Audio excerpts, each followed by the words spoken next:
कोई ऐसा मंदिर है जहाँ आपने विजिट किया और आपको डर महसूस हुआ? माँ कामाख्या है जो कामाख्या पीठ है गुवाहाटी में, वहाँ बलि की प्रथा है क्योंकि शास्त्र में बलि होती है।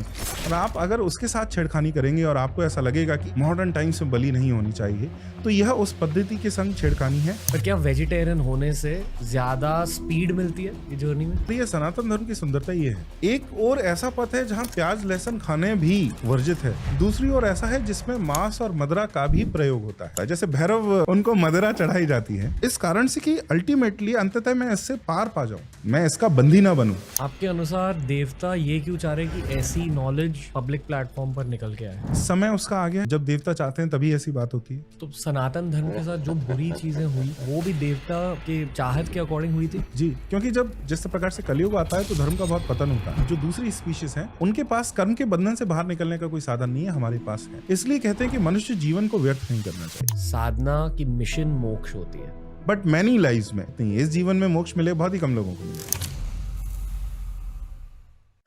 दोस्तों सनातन धर्म को लेकर इतने सारे एपिसोड बनाए हैं कि जब हमें एक ऐसा गेस्ट मिल जाता है जहां हमें लगता है कि यार ये one of our episodes of the year था, तो आप ही सोचो कि गेस्ट कितना स्पेशल हो सकता है। पंकज सक्सेना सर बिल्कुल ऐसे ही गेस्ट है। ये एपिसोड हमने 2-3 महीने पहले रिकॉर्ड किया था पर रिलीज नहीं कर पाए अलग अलग रीजंस की वजह से। और जब भी मैं इनका नाम हमारे स्केड्यूल पर देखता था ना, मैं बहुत एक्साइटेड होता था आज के एपिसोड के रिलीज को लेकर। आज रिलीज हो चुका है, बस बैठो, सीखो, एंजॉय करो, क्योंकि बहुत कम गेस्ट ऐसे होते हैं जिनके नॉलेज लेवल्स और कम्युनिकेशन स्किल्स इतने ज़्यादा तगड़े होते हैं इस सब्जेक्ट को लेकर। सब्जेक्ट है स्पिरिचुअलिटी, सब्जेक्ट है सनातन धर्म, सब्जेक्ट है तंत्र, सब्जेक्ट है growth. Enjoy Pankaj Saxena sir on TRS।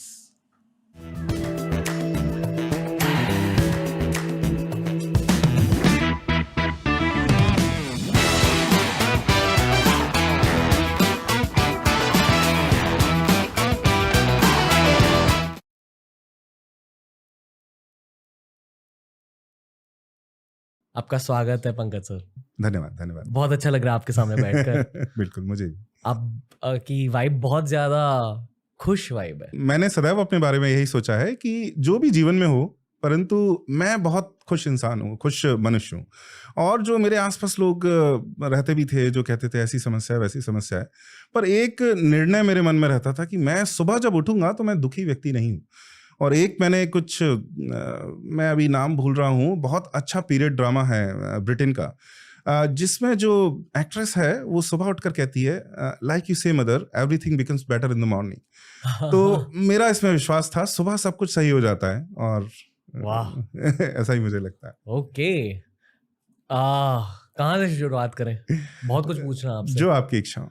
आपने TRS देखा है वैसे? हाँ जी, हाँ जी। ओके, तो आपको पता है मैं भूतों के बारे में पूछूंगा, ये टीज के बारे में मैंने वो मीम भी देखे जिसमें वो पूरा सीक्वेंस है।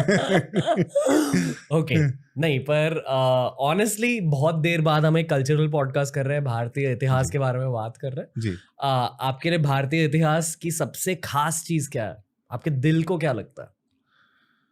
भारतीय इतिहास केवल समय के बारे में नहीं है, केवल एक ऐसा नहीं है कि ये पुराने समय में ऐसे राजा हुआ करते थे और इसके बाद ऐसा हुआ, यहाँ से यह आरंभ हुआ और यहाँ पर ये समाप्त होता है। हमारे ऋषियों ने फॉर्मूला बनाने का प्रयास किया है जी। कि बजाय कि इस पर बहुत ध्यान देते हुए कि क्या हुआ था, क्या होता है, इस पर ध्यान दिया है। तो इतिहास तो है, परंतु इतिहास के साथ पुराण भी है। तो यह जो दृष्टि है सदैव हमारे समाज में रही है। जिस प्रकार से पश्चिम के कुछ जो सभ्यताएं हैं वो केवल इतिहास पर, इतिहास होना ही चाहिए, इतिहास हमारे सभ्यता में भी है। जिस प्रकार से अगर आप भारत की डायनेस्टीज देखें, चालुक्य हैं, प्रतिहार हैं, तो उन्होंने प्रशस्तियां छोड़ी, इंस्क्रिप्शंस जिनको अंग्रेजी में बोलते हैं वो छोड़े हैं, जिनमें पूरा इतिहास लिखा हुआ है। पर उसके साथ ही उन्होंने एक फॉर्मूला भी दिया है कि किसी एक सिचुएशन में, किसी एक समय में होता क्या है, आप उसको डील कैसे करें, ऐसा फॉर्मूला वो देते हैं। साइकोलॉजी मैनुअल, साइकोलॉजी, जी बिल्कुल। सोशियोलॉजी भी आप उसको कह सकते हैं कि समाज, सोशियोलॉजी क्या होती है? समाज शास्त्र की, समाज में अगर कोई समस्या आए तो उसको हम कैसे, समाज का अध्ययन कैसे करें, समाज का नियमन कैसे करें, ऐसा ये भी है। तो साइकोलॉजी भी है, सोशियोलॉजी भी है। आप तंत्र साधना करते हो? हाँ जी। ओके। आपकी एज क्या है अब? 38 इसी मास में 39 का 39 का हो जाऊंगा। और साधना की शुरुआत कब हुई? 12 वर्ष पहले। 12 वर्ष पहले। 12 वर्ष पहले। 27? हाँ, जब मैं 27। कैसे हुई? मुझे मालूम था, मैं उस समुदाय में बहुत पहले से था। मैं जो मेरे गुरु हैं, केवल मेरे आध्यात्मिक गुरु ही नहीं है, वह मेरे बौद्धिक गुरु भी हैं। तो मैं 18 वर्ष का था तब आई स्टम्बल्ड अपॉन हिम, मैं उनसे मिला। भौतिक गुरु मतलब इंटेलेक्चुअल, उसमें भी पॉलिटिक्स, रिलीजन, सोसाइटी, इस प्रकार से भी। और सबसे पहले तो मुझे यही मालूम था, उनके बारे में पता था कि उनके पास बहुत सारी पुस्तकें हैं और मुझे कुछ पढ़ना है। मैं ग्वालियर नगर में था और इतना छोटा, इंटरनेट से पहले का वह युग था जी। और मुझे पढ़ना बहुत पसंद था। मैं 9 वर्ष की आयु से पढ़ रहा था। तो मेरे एक दोस्त के दोस्त के दोस्त ने बोला उसके पिताजी के पास घर में ना बहुत सारी किताबें हैं। तो मैंने कहा मुझे ले चल वहाँ पे। That's how I stumbled upon my गुरु। इस प्रकार से मैं गुरु के पास पहुँचा। तो पहले 5-6 वर्ष तो उन्होंने मुझे केवल राजनीति और जो बाकी के हिस्ट्री, सोशियोलॉजी, आर्कियोलॉजी, ज्योग्राफी, ये सब सब्जेक्ट्स, इसके बुक्स पढ़ाए। कंपैरेटिव रिलीजन, इस तरह से यह सब उन्होंने पढ़ाया। 5-6 वर्ष बाद धीरे धीरे मुझे वो सारी बातें करते थे। कभी कभी 2-3 मास में उनके पास कुछ लोग आते थे और जो वो एक ट्रिप पर जाते थे, किसी एक स्थान पर जाते थे, मंदिर में जाते थे, वहाँ कुछ भंडारा होता था, कुछ ध्यान वगैरह होता था। तो मुझे उससे समझ में आने लगा कि ये कुछ और भी हैं, ये केवल बौद्धिक गुरु नहीं है, ये आध्यात्मिक गुरु भी हैं। तो पर मैं चुप रहा, क्योंकि ऐसा कहा जाता है कि आपको दीक्षा तभी मिलती है जब मिलनी होती है। तो मैं बहुत समय तक चुप रहा। 5-6 वर्ष के बाद अचानक एक दिन वो जा रहे थे और मुझसे कह रहे, तू भी चलेगा? मैंने कहा हाँ, और तब उन्होंने दीक्षा दी। इस प्रकार से मेरी दीक्षा हुई। हम दीक्षा के बारे में बात करने का अधिकार नहीं है, तो मैं उस प्रक्रिया के बारे में नहीं करूंगा, परंतु 18 वर्ष के बाद 5-6 वर्ष और 7-8 वर्ष और बाद, जब मैं 26 का लगभग था, 12-13 वर्ष पहले, तब दीक्षा हुई। ओके। आगे बढ़ने से पहले मैं ऑडियंस को ये बताना चाहूँगा कि जो भी पूजा हम घर पे करते हैं, घर के मंदिरों में करते हैं, वो तंत्र ही है। जब आप फूल ऑफर करते हो, जब आप मिठाई ऑफर करते हो भगवान को, वो तंत्र साधना होती है। पर अगर किसी गुरु ने आपको बताया कि देखो पहले ये करो, फिर ये करो, फिर इस मंत्र का जाप करो, और एक ऑर्गेनाइज तरीके से आपको प्रोसीजर बताते। हाँ जी, और बहुत प्रक्रिया है जो बहुत छोटी हो जाती है। मतलब आपको जो 30 वर्ष लगेंगे जो अपने आप करने में, कई बार उसके बाद वह प्रक्रिया बहुत कम समय में हो जाती है। मतलब शॉर्टकट मिल जाता है आपको। खुद के स्पिरिचुअलिटी को झट से एडवांस करने के लिए गुरु की जरूरत होती है, गुरु की आवश्यकता होती है। मेरे गुरु विद्या और अविद्या को डिफाइन करते हैं, उसकी एक बहुत सुंदर परिभाषा देते हैं कि विद्या वह है जो मरने के बाद भी आपके साथ रहे। इसका अर्थ है कि दूसरे जन्म में जो आप ले जाएं वह विद्या है, जो भी आप इस जन्म में आपके मरने के साथ छूट जाता है वह विद्या है। शास्त्र की दूसरी परिभाषा भी है, पर वो बहुत सरलता से, क्योंकि उनका एक स्वभाव था, जो भी कठिन सिद्धांत है उसको बहुत सरल रूप से हमें समझाते थे। तो उन्होंने कहा अविद्या वो है जिस प्रकार से इतिहास का ज्ञान है, मेरी डेथ के साथ, मेरी मृत्यु के साथ वो चला जाएगा, परंतु जो हिंदू विश्वास है पुनर्जन्म में जो है, तो वो जो अगले जीवन में भी चले। कहते हैं कि साधना आपने जितनी कर ली है इस जीवन में, आप उसी स्थान से अगले जीवन में वहां से चालू करेंगे, और बहुत अचानक से शुरुआत हो जाएगी। मेरा गुरु का मिलना इतना आकस्मिक था। मैं एक कोचिंग क्लास में गया, जिस कोचिंग से मुझे कोई लेना देना नहीं था। मैंने वह विद्या आगे उस स्ट्रीम को फॉलो भी नहीं किया। 1.5 महीने गया, जहां पर मुझे एक मित्र मिला जो मेरी प्रकृति से बिल्कुल विपरीत है, मेरे नेचर से बिल्कुल ही वो मेल नहीं खाता है। फिर 1 महीने के बाद वो कहता है कि मुझे लगता है तू मेरे साथ अपना समय बर्बाद कर रहा है, तो मैं तुझे एक दूसरे मित्र से मिलाता हूँ, वो थोड़ा पढ़ता है। उसने दूसरे से मिलाया, उसका एक और मित्र था, उसने उससे मिलाया। उसने कहा कि मेरे मित्र के पिताजी के पास बहुत पुस्तकें। तो ऐसा कोई कारण ही नहीं था। मैं उस कॉलेज में नहीं पढ़ता था, मैं वहाँ उस क्षेत्र से नहीं था, मैं उस जाति से नहीं था, उस समुदाय से नहीं था, पर फिर भी I had to stumble upon my guru, और मैं उनके चरणों में कैसे भी आके गिर गया। तो वह आकस्मिक है, और मुझे तो ऐसा लगता है अगर वो नहीं मिले होते तो मैं बहुत पहले से भी रहा था। पर मैंने ऐसे भी व्यक्ति देखे हैं, बहुत पढ़ने के बाद भी कंफ्यूजन बहुत है, और कोई एक क्लियर विचारधारा या धारा नहीं है, परंतु मेरे गुरु के कारण सब कुछ बिल्कुल सीधा हो गया। सॉरी यार, आपका पॉडकास्ट का फ्लो तोड़ दिया, पर मैं बस ये कहना चाहता हूँ, firstly thank you for supporting us through out the years. Secondly, हमने एक नया इनिशिएटिव स्टार्ट किया जिसका नाम है बियर बाइसेप्स स्किल हाउस। इसकी इंटेंशन ये है कि भारत की अपस्किलिंग जर्नी में हम अपना थोड़ा सा योगदान दे दें। हम लेकर आए आपके लिए कमर्शियल एडिटिंग का कोर्स, क्योंकि ये है बियर बाइसेप्स टीम का कोर स्किल सेट। बहुत सारे अपस्किलिंग कोर्सेज आ रहे हैं, तो at least check out Beer Biceps Skill House, follow our YouTube channel, follow our Instagram page. But for now enjoy this episode of TRS।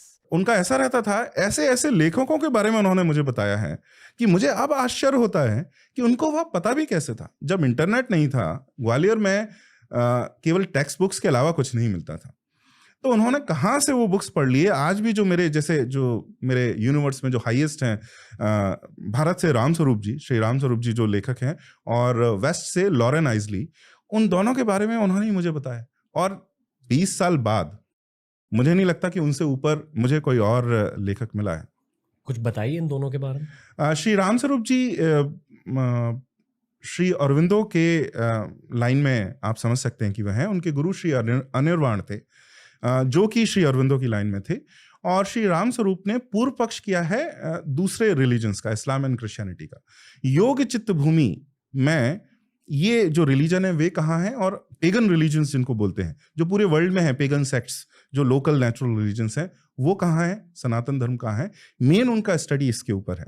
फिर इस तरह से एक बुक है, he has reverse the gauge, जैसे उनका एक पुस्तक का नाम है Hindu view of Christianity and Islam. तो अभी तक हम क्या सोचते, उससे पहले हम क्या सोचते आते थे मुख्यतः कि पश्चिम हमारे बारे में क्या सोचता होगा, और हम अपने धर्म को, अपने समाज को उनकी दृष्टि से देखते थे। उन्होंने उसको उल्टा किया, और हिंदू व्यू ऑफ क्रिश्चियनिटी इन इस्लाम क्या है, योग सूत्र के अनुसार ये जो है रिलीजन है वे कहाँ हैं। तो इस प्रकार से एक उनका काम ये है। दूसरा, अंडरस्टैंडिंग इस्लाम थ्रू हदीस, बहुत सुंदर एक पुस्तक है। इस्लाम को हदीस, उनका जो लॉ है वैसे स्टडी किया है।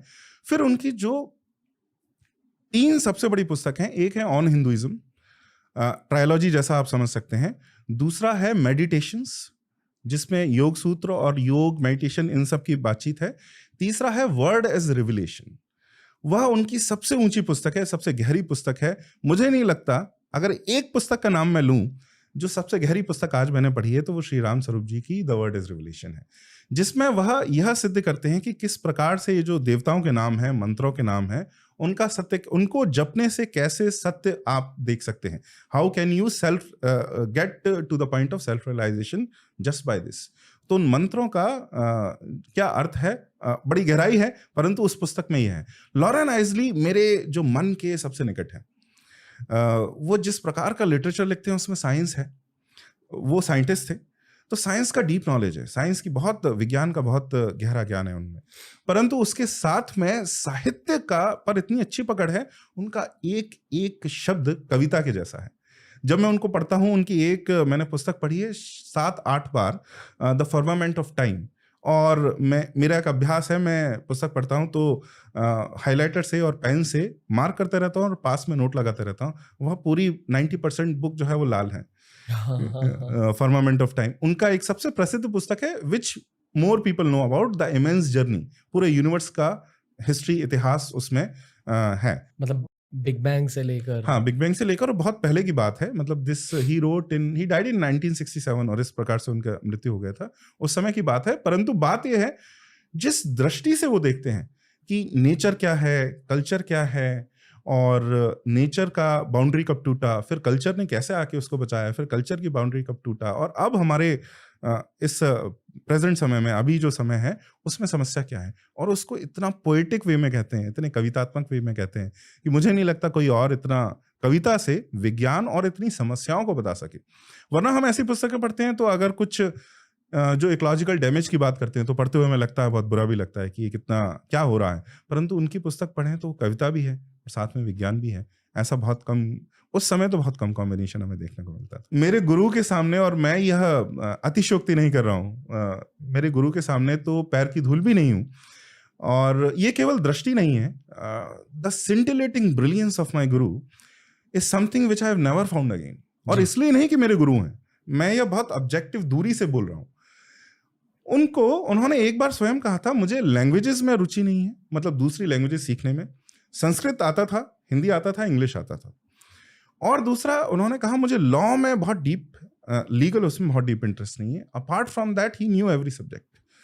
तो पहली बार मैं गया और मुझे विश्वास ही नहीं होता था। एक दिन वो लेटे हुए थे अपने सोफे पे, उनका एक किसी देवता की तरह वो सोफे पे बैठे रहते थे, वो कहीं नहीं जाते थे, और आप जहां जाएं तो ऐसा लगता था जैसे मंदिर में कोई प्रतिमा है, इस प्रकार से वो बैठे हुए हैं। एक गणित की पुस्तक, मैथमेटिक्स की बुक, जो कंप्लीटली साइंस में थी, जो साइन हमारे सामने कालाक्षर भैंस बराबर, जिसको गणित में गणितज्ञ नहीं है, और वो लेट के पढ़ रहे थे ऐसे पेजेस फ्लिक करके। तो मेरे मन में आया, अच्छा क्या समझ रहे होंगे, पता नहीं क्या ये पढ़ रहे हैं।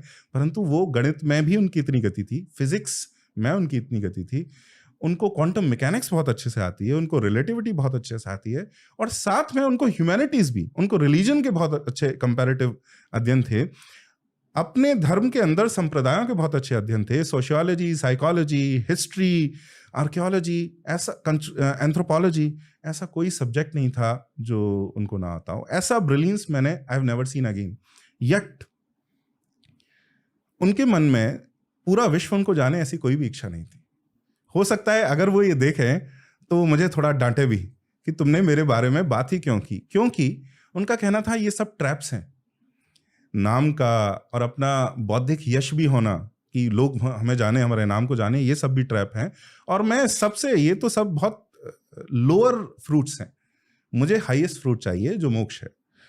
तो वो उसी की ओर अग्रसर हुआ, और जो ब्रिलियंस है वो और ज़्यादा अधिक ब्रिलियंट हो जाता है जब आप, जिस व्यक्ति के पास इतना सारा है और उसमें यह इच्छा भी नहीं है कि लोग वह जाने।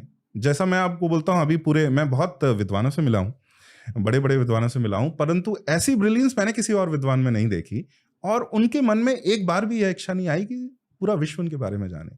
कि जिंदगी का कर्तव्य केवल मोक्ष होता है? नहीं, बिल्कुल नहीं।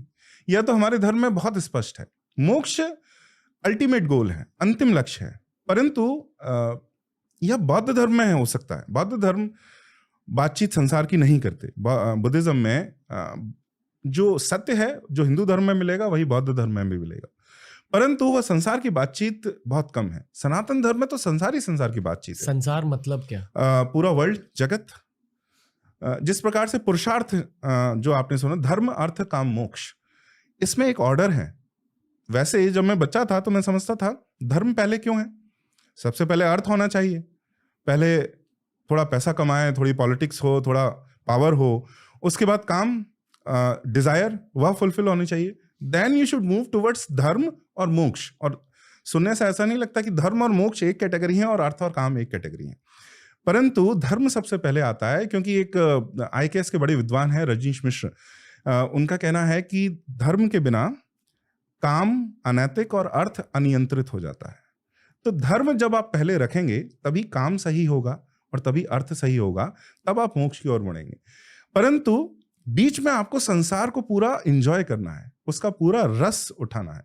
जिस प्रकार से हमारे यहाँ रसिक की परिभाषा है कि एक अच्छे भारतीय को, हिंदू को रसिक होना भी आवश्यक है, और वह रस की जो व्याख्या है बड़ी ऊंची है। जब आप नाट्य शास्त्र में जो 9 रस बताते हैं, अंतिम रस शांत रस है।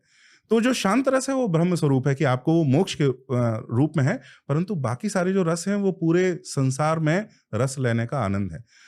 और आप ये भाषा देखिए कि हमारे यहाँ हिंदी में किचन को हिंदी में रसोई बोला जाता है, तो वहां पर भी द प्लेस वेयर रस इमर्जेस, और वह रस भोजन में भी उन्होंने इसी तरह के अध्यात्म को ढूंढा है, पर भोजन को इंसिपिड नहीं बनाया है, स्वादिष्ट बनाने का पूरी विधियां हैं। इसी प्रकार से संसार को आपको पूरा एंजॉय करना है, लेकिन इस प्रकार से एंजॉय करना है कि पके फल की तरह वह डिजायर बाद में टूट जाए और आप आगे बढ़ जाएं। नागरिक की भी एक परिभाषा होती है। हम जैसे सिटीजन का अगर आप डेफिनेशन देखेंगे तो one who lives in the city. नागरिक की परिभाषा ऐसी नहीं है। नागरिक की परिभाषा नगर स्थान से ही निर्धारित नहीं होती। हमारे यहाँ शास्त्र, सौंदर्य शास्त्र बोलते हैं कि नागरिक वह है जो नगर में रह के कला और कलाकारों का संवर्धन करे, मतलब आर्ट और आर्टिस्ट का सपोर्ट करे, वह सिटीजन है। केवल वह नहीं है जो केवल सिटी में रह रहा है। He has to support art and artists while he is living in the city. That is the definition of a नागरिक। तो हमने तो संसार को आनंद लेने के सारे ग्रंथ लिखे हैं। भरत गुप्त जी हैं, बहुत बड़े विद्वान हैं, तो उनसे जब लोग विनोद करते हैं और कहते हैं कि आपके शास्त्र तो किसी काम के नहीं है, बोले क्या बात करते हैं, काम पर ही एक शास्त्र लिखा है, कहते हैं कि शास्त्र काम के नहीं है, ऐसा कैसे हो सकता है। तो हमने संसार में सदैव बहुत रस लिया है, उस रस को लेने के साथ, परंतु वह रस आपको नीचे की ओर ना ले जाए, वह आपको अधोगति में ना ले जाए, आप केवल उसके गुलाम ना बन जाए, जो कि आप जो एक आधुनिक लाइफस्टाइल है उसमें एक खतरा यह भी मंडाता रहता है, you can just become a slave of your desires. हमारे यहाँ डिजायर है, उसको फुलफिल करें, but then time should come when you can come over. 99% of humans give in to desires, हाँ, और उसे मॉडरेशन में नहीं करते। हाँ, 99% ह्यूमंस। हाँ, पर हमारा समाज एक समय ऐसा था कि अधिकतर लोग, ऐसा तंत्र था, अधिकतर लोग धीरे धीरे उनका जो डिजायर है वो छूटता जाता था। क्या वो वक्त लौट कर आ रहा है? बिल्कुल आएगा, क्योंकि संसार कभी एक समय पर और एक उसमें नहीं रह सकता, ये चक्र की तरह चलता रहता है। तो अगर कुछ अभी बुरा है तो वह वापस आएगा ही आएगा, ऐसा तो होना ही होना है। 6 महीनों से मैं बहुत ज्यादा महामृत्युंजय मंत्र का जाप कर रहा हूँ, और ऐसा लगता है कि ये मंत्र मैंने पहले भी प्रैक्टिस किया, पता नहीं कब, तो मुझे बहुत नेचुरल फील होता है। जिंदगी में जब पहली बार जूडो प्रैक्टिस किया था, मेरे कोच ने मुझे थ्रोइंग सिखाई थी, तभी लगा था कि ये मैंने पहले किया है, और थ्रोज बहुत नेचुरली आ गए, और मैं स्टेट चैंपियन बन चुका था तब। वही फीलिंग आ रही है महामृत्युंजय मंत्र के साथ जी। अभी मुझे पता नहीं मैं ये सवाल कैसे फ्रेम करूँ आपके लिए, अब पर आप समझ गए कि आपका जूडो मंत्र क्या है। मंत्र तो आप किसी को बता ही नहीं सकते हैं, बहुत ही सीक्रेट होता है। ओके। वो तो यहाँ तक, जब पहली बार गुरु ने मुझे मंत्र दिया, आज तक मैंने गुरु से भी उस मंत्र की दोबारा चर्चा नहीं की। ये एक बीज मंत्र है? हाँ। ओके। पर आप जो मतलब ट्रेडिशनल मंत्र है जिनके बारे में लोग जानते हैं, गायत्री मंत्र, महामृत्युंजय मंत्र, हाँ। इनका जाप भी करते हो? नहीं, क्योंकि एक बार अगर आपके गुरु ने एक मंत्र दे दिया तो मैं उसका करता हूँ। मैं एक और साधना, जो एक और कह सकते हैं मेरे गुरु हैं, उनसे भी लेता हूँ, वो कुछ और मंत्र करता हूँ, पर वो भी इसी प्रकार के मंत्र हैं।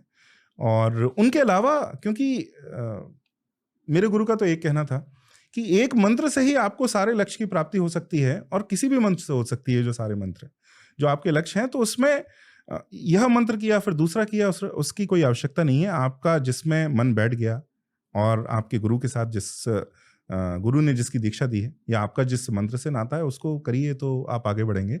तो जपने में तो मैं उसके अलावा और कोई मंत्र नहीं करता। जो मंत्र मुझे दिए गए हैं, जिनकी सीधी मुझे आज्ञा है, पढ़ने के लिए, स्टडी करने के लिए कुछ पुस्तकों में पढ़ता हूँ। ऑफ कोर्स जब तंत्र की कुछ पुस्तकें हैं तो उसमें पढ़ लेता हूँ, परंतु उसका जप नहीं करता। ओके। कहा जाता है कि अगर आप रेगुलरली ध्यान कर रहे हो अनुशासन के साथ, तो विजुअलाइजेशन का एक बड़ा रोल होता है ध्यान में, कुछ कुछ टेक्निक्स में जी। और ये भी कहा जाता है कि अगर दिल से ध्यान किया जी। तो मान लो आपके पास में कोई ऐसी जगह है जहां आपने बैठकर ध्यान किया, कोई मंदिर है, कोई जगह है जहां आपको बहुत शांति महसूस हुई, भगवान का एक एक्सपीरियंस हुआ, आप अब भी अपने ध्यान के थ्रू वहां चले जा सकते हैं। हाँ, आप ये मानते हो? बिल्कुल, बिल्कुल। आपके गुरु के आश्रम के अलावा कौन सा मंदिर है जहां आप लौट जाते हो अपने ध्यान में? तो पहले तो मैं गुरु की बात बताऊं, वो आप देखेंगे तो आपको वो कोई भगवाधारी नहीं है। वो he was a professor in polytechnic college. तो दूसरों को पता भी नहीं था कि वो दीक्षा देते हैं, क्योंकि जो वेल ऑफ सीक्रेसी मैंने बात की, उनके कुछ 12-15 शिष्य, उनके अलावा किसी को पता भी नहीं है कि वो दीक्षा देते हैं। तो बैटमैन इतना सीक्रेट है, और वो प्रोफेसर की तरह रहते हैं वो, तो बहुत लोगों को वो पता भी नहीं है। मंदिरों की बात करें तो बहुत सारे, मैं मेरे यात्रा में पिछले 12-13 साल में आई गेस 1200 से ऊपर प्राचीन मंदिरों में मैं गया हूँ। तो उनमें बहुत सारे मंदिर हैं, एक गिनाना कठिन है, परंतु अगर मैं अभी हाल का एक फिर से जिस मंदिर में अनुभव हुआ था, गंगेश्वरी देवी करके 42 बाती करके एक गांव है उड़ीसा में, पुरी डिस्ट्रिक्ट के अंदर ही एक गांव है, वहाँ गंगेश्वरी देवी का मंदिर है, जो बाराही देवी, लोकल नाम गंगेश्वरी है, एक तांत्रिक गॉडेस है बाराही, उनका वो मंदिर है। वह जितना इंटेंस मुझे और कोई मंदिर अभी तक फील नहीं हुआ। और ऑफ कोर्स जहाँ मेरी दीक्षा हुई वो बहुत छोटा सा भिंड एक जिला है, डिस्ट्रिक्ट है मध्य प्रदेश का, और आपने चंबल के जो बीहड़ का नाम सुना होगा, तो मुरैना और भिंड जो बड़े नोटोरियस जिले हैं, जहाँ से डकैत्स और फूलन देवी इस प्रकार के आते हैं, वह वो क्षेत्र है। उसमें एक छोटा सा गांव है, उसमें एक छोटा सा मंदिर है जहाँ मेरी दीक्षा हुई थी, तो वो निश्चित ही मेरे लिए बहुत पावरफुल है। पर उसके अलावा यह जो गंगेश्वरी देवी बायरशबाती उड़ीसा में, जो मुझे बहुत बहुत शक्तिशाली लगा। इसका अर्थ ये देखिए, आप मुझसे पूछ रहे हैं किसी मंदिर की शक्ति का अनुभव करने के लिए आपकी चेतना का स्तर भी ऊंचा होना चाहिए। तो अगर आप बिल्कुल साधारण है या आपको बिल्कुल उससे ज्ञान नहीं है, तो हो सकता है कि आपको कुछ भी अनुभव ना हो। और अगर आप साधना में बहुत आगे हैं, तो हो सकता है घुसते ही आपको बहुत सारे अनुभव हो। तो इसका अर्थ यह नहीं कि दूसरे मंदिरों में अनुभव नहीं है। हो सकता है मेरी चेतना का स्तर उतना नहीं है कि मैं वहां वो अनुभव कर पाया नहीं कर पाया। पर तो इस प्रकार से यह डिपेंड इस पर भी करता है कि आप किससे यह प्रश्न पूछ रहे हैं, उसकी चेतना का स्तर क्या है, उसने कितनी साधना की है। मंदिर की प्राचीनता की वजह से मंदिर का पावर बढ़ता है? बिल्कुल बढ़ता है।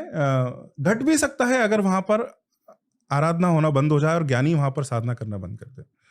तो इस कारण से रोज अर्चना होती है। जिस प्रकार से जापानी संस्कृति में, उससे एक उदाहरण देता हूँ, उससे बहुत सुंदर समझ में आता है। उनकी टी सेरेमनी सबको पता है होती है, आपको बताना पड़ेगा। तो एक उनके यहाँ टी सेरेमनी होती है, वह बड़ी कस्टम उनका रिचुअल है, रीति है कि रोज वो जो चाय पीते हैं, परंतु उसके ऊपर कई मिनट्स तक दे कीप पोरिंग टी उस वेसल के ऊपर, और यह पूरे जीवन करते हैं। बल्कि ऐसा होता है कि एक जनरेशन करती है, वही टी पॉट वो ट्रांसफर करते हैं अपने नेक्स्ट जनरेशन, अपनी बेटी को, माँ अपनी बेटी को देती है। और अगर आप उस टी पॉट के ऊपर 1 महीने भी टी पोर ना करें तो वो क्रैक होकर टूट जाएगा। परंतु एक एंसेस्ट्रल लिंक की भांति वह पूरे कई जनरेशन्स में इस तरह के टी पॉट ट्रांसफर किए जाते हैं और उनका वो ध्यान रखते हैं। आराधना, मंदिर में आराधना भी ऐसा ही है कि आप, वह शक्ति बनी रहेगी जब पूरी पूजा पद्धति चलती रहेगी और वह कंटिन्यू रहेगी। अगर वह पूजा पद्धति जिस पद्धति में होती है वो बंद हो जाए तो उसकी शक्ति क्षीण होती जाएगी, देवता वहां वास करना कम करते रहेंगे और धीरे धीरे हो सकता है एक समय में वे उस स्थान को छोड़कर भी चले जाएं। दूसरा ढंग होता है जब वहां ज्ञानी और बड़े बड़े साधक वहां के ध्यान करते हैं, तो उनका भी बड़ा इम्पैक्ट, उनका बड़ा प्रभाव पड़ता है। परंतु वो जो अर्चना पद्धति है वो बहुत इंपॉर्टेंट है। इसलिए हमारे लिए मंदिर में अगर विग्रह, जो गर्भगृह में मूर्ति है, वो खंडित है, टूट गई, तो हमारे लिए वह मंदिर नहीं बचता। और अगर पूरा मंदिर टूट गया और वह विग्रह बचा हुआ है तो वह मंदिर है। ऐसा कहा जाता है मंदिर के अंदर विग्रह नहीं होता, विग्रह के चारों ओर मंदिर बनाया जाता है। और प्रक्रिया भी मंदिर की यह है, सबसे पहले शिलान्यास होता है, मूर्ति की स्थापना होती है, उसका कॉन्सिक्रेशन होता है, उसके बाद they start building the temple. तो प्रोसेस उल्टा है। तो जिस प्रकार से अभी माँ कामाख्या है, जो कामाख्या पीठ है गुवाहाटी में, तो वहां बलि की प्रथा है क्योंकि शाक्त में बलि होती है। और आप अगर उसके साथ छेड़खानी करेंगे और आपको ऐसा लगेगा कि इस जमाने में, मॉडर्न टाइम्स में बलि नहीं होनी चाहिए, तो यह उस पद्धति के संग छेड़खानी है। और अगर आप ये करते हैं तो उसका बहुत बुरा फल होगा। और फिर वह जो देवी है उस क्षेत्र में इस प्रकार से नहीं विराजेंगी जैसी वो है। तो किसी भी पद्धति, वैष्णव बिल्कुल उल्टा है, वो तो प्याज लहसुन तक ना आने दें अंदर, और वो उनकी पद्धति है, उनकी पद्धति से पूजा हो। अगर वहां पर मांस आता है तो उनके लिए वो बहुत बुरा है। परंतु दूसरा यही सनातन धर्म है कि दूसरे संप्रदाय में बलि होती है और वह बिल्कुल अच्छी बात है। तो अर्चना पद्धति बनी रहनी चाहिए, तब वह मंदिर और प्राचीन और प्रगाढ़ होता जाता है। उसमें जो मेडिटेशन का पावर है वह और गहरा तब होता जाता है जब अर्चना पद्धति कंटिन्यू रहे बड़े समय तक। कुछ 4-5 मंदिरों के बारे में बता सकते हो जो हर भारतीय को देखने चाहिए? जी बिल्कुल। मैं, अगर आप क्षेत्र से लें तो दक्षिण भारत में श्री रंगनाथ स्वामी तिरुचिरापल्ली में मंदिर है, तमिलनाडु में। यह कहते हैं कि यह मंदिर नगर के अंदर नहीं है, नगर मंदिर के अंदर है। The temple is not in the city is with in the temple. तो मैंने कहा ये तो क्या है, ऐसा कैसे हो सकता है? तो जब मैं पहली बार गया उस मंदिर में, तो मंदिर का गोपुरम इज द्वार, गोपुरम इज गेट सिंपली। तो वो बहुत ऊंचा और बड़ा सुंदर गोपुरम बना था, जो बड़ा प्रसिद्ध भी। If you try to search, Google पे करेंगे तो आपको उस गोपुरम का ही इमेज मिलेगा। मैं उस गोपुरम के अंदर गया, यानी मैं मंदिर के अंदर हूँ। मंदिर में बहुत बड़ी रोड है और बस चल रही है, and I am inside the temple. मैं और आगे गया, देयर आर बैंक्स, हर प्रकार की शॉप हैं, पूरा समाज संसार मंदिर के अंदर ही है। तो द्रविड़ आर्किटेक्चर का क्या स्टाइल है कि बीच में एक गर्भगृह है जहां भगवान की मूर्ति है, उसके चारों ओर वो एक कोर्टयार्ड बनाते हैं, प्राकार बनाते हैं, उसमें और लोग और दूसरे देवताओं के श्राइन्स भी, उनके जो मंदिर हैं वो भी होते हैं। फिर अगर और भीड़ उन्हें इकट्ठी करनी है, जब और भक्तों को उन्हें इकट्ठा करना है, तो एक और कोर्टयार्ड, एक और कोर्टयार्ड। इसी तरह श्री रंगनाथ स्वामी में 5 कोर्टयार्ड बने हैं, 7 कोर्टयार्ड बने हैं। तो 7 गेट्स को पार करके आप फिर गर्भगृह में जाते हैं।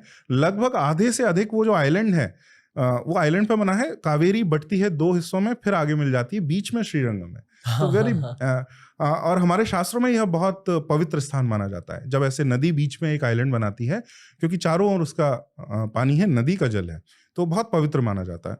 तो उस आइलैंड में लगभग आधे आइलैंड में वह टेम्पल ही टेम्पल है। तो एक यह टेम्पल मैं बोलूंगा। खजुराहो में अगर आप जाएं तो कंदरी महादेव, खजुराहो में बहुत सारे मंदिर हैं, अभी भी 20 बड़े मंदिर हैं। जो सबसे बड़ा है, सबसे सुंदर है कंदरी महादेव। मेरे अनुसार जितने नमूने बचे हैं, क्योंकि हम कह सकते हैं कि 60 to 70% मंदिर कैसे थे हमें अब पता ही नहीं है, वो पूरी तरह से नष्ट हो गए। जो पंजाब, हरियाणा, उत्तर प्रदेश, बिहार, बंगाल, यहाँ के सारे मंदिर लगभग नष्ट कर दिए गए। मध्य प्रदेश, क्योंकि जंगल और पहाड़ हैं, तो मध्य प्रदेश में बहुत सारे मंदिर बचे हैं।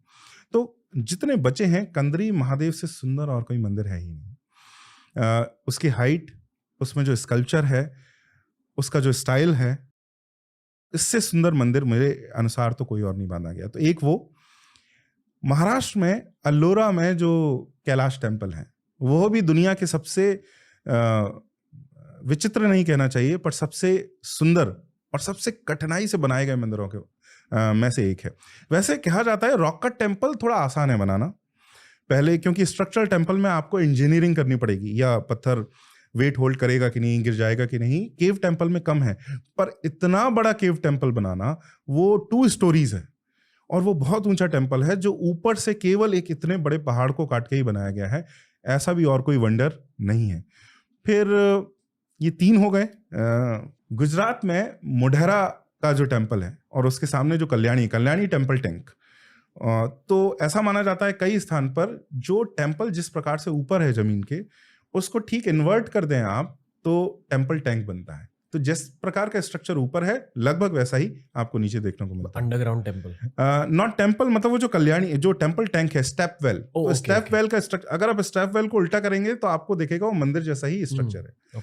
तो वह मोढेरा का टेम्पल बहुत सुंदर है। और जगन्नाथपुरी को मैं बोलूंगा कि वह ऐसा मंदिर है, उसमें कई चीजें एक साथ आ जाती हैं।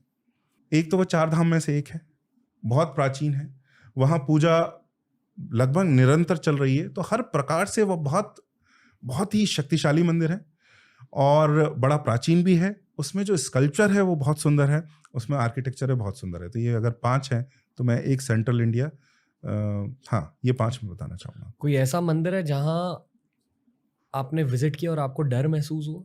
मैं इतना कह सकता हूँ, ध्यान के बड़े गहरे अनुभव, मैं वहां पर ध्यान करने का प्रयास भी नहीं कर रहा हूँ, फिर भी अपने आप हो जा रहा है और बहुत देर तक हो जा रहा है। I lose sense of all time. मतलब आप बस बैठ जाते हो, जैसे हम पूजा करके बस बैठ जाते हैं मंदिर में। एक मंदिर में तो मुझे ये भी याद नहीं कि मैं घुसा तो मैं कब बैठा और कितने समय हो गया। मैं जब उठा बाहर आया तो 2 घंटे हो चुके थे। तो वो मैं मंदिर बता सकता हूँ, गंगेश्वरी देवी, जिसका जो मैं मंदिर की बात कर रहा हूँ, तो वैसा कुछ मंदिर है। कुछ ऐसे अनुभव हुए कि बीच में एक स्ट्रक्चर है जो मुझे ऐसा याद है कि वह स्ट्रक्चर है ही नहीं, कि मैंने ऐसा देखा है जैसे मैं गर्भगृह के अंदर आपको देखेंगे, पर मैं अंदर जा नहीं सकता। नहीं समझा। गर्भगृह के अंदर आप जा नहीं सकते, खिड़की है। जिस प्रकार से जो श्री कृष्ण टेम्पल उडुपी में है, उनको एक खिड़की से ही देखा जाता है। ओके। तो उनके दर्शन अंदर तो कोई पुजारी के अलावा और कोई वहां पे नहीं जा सकता। उनका श्रृंगार करने के लिए केवल पुजारी जाता है।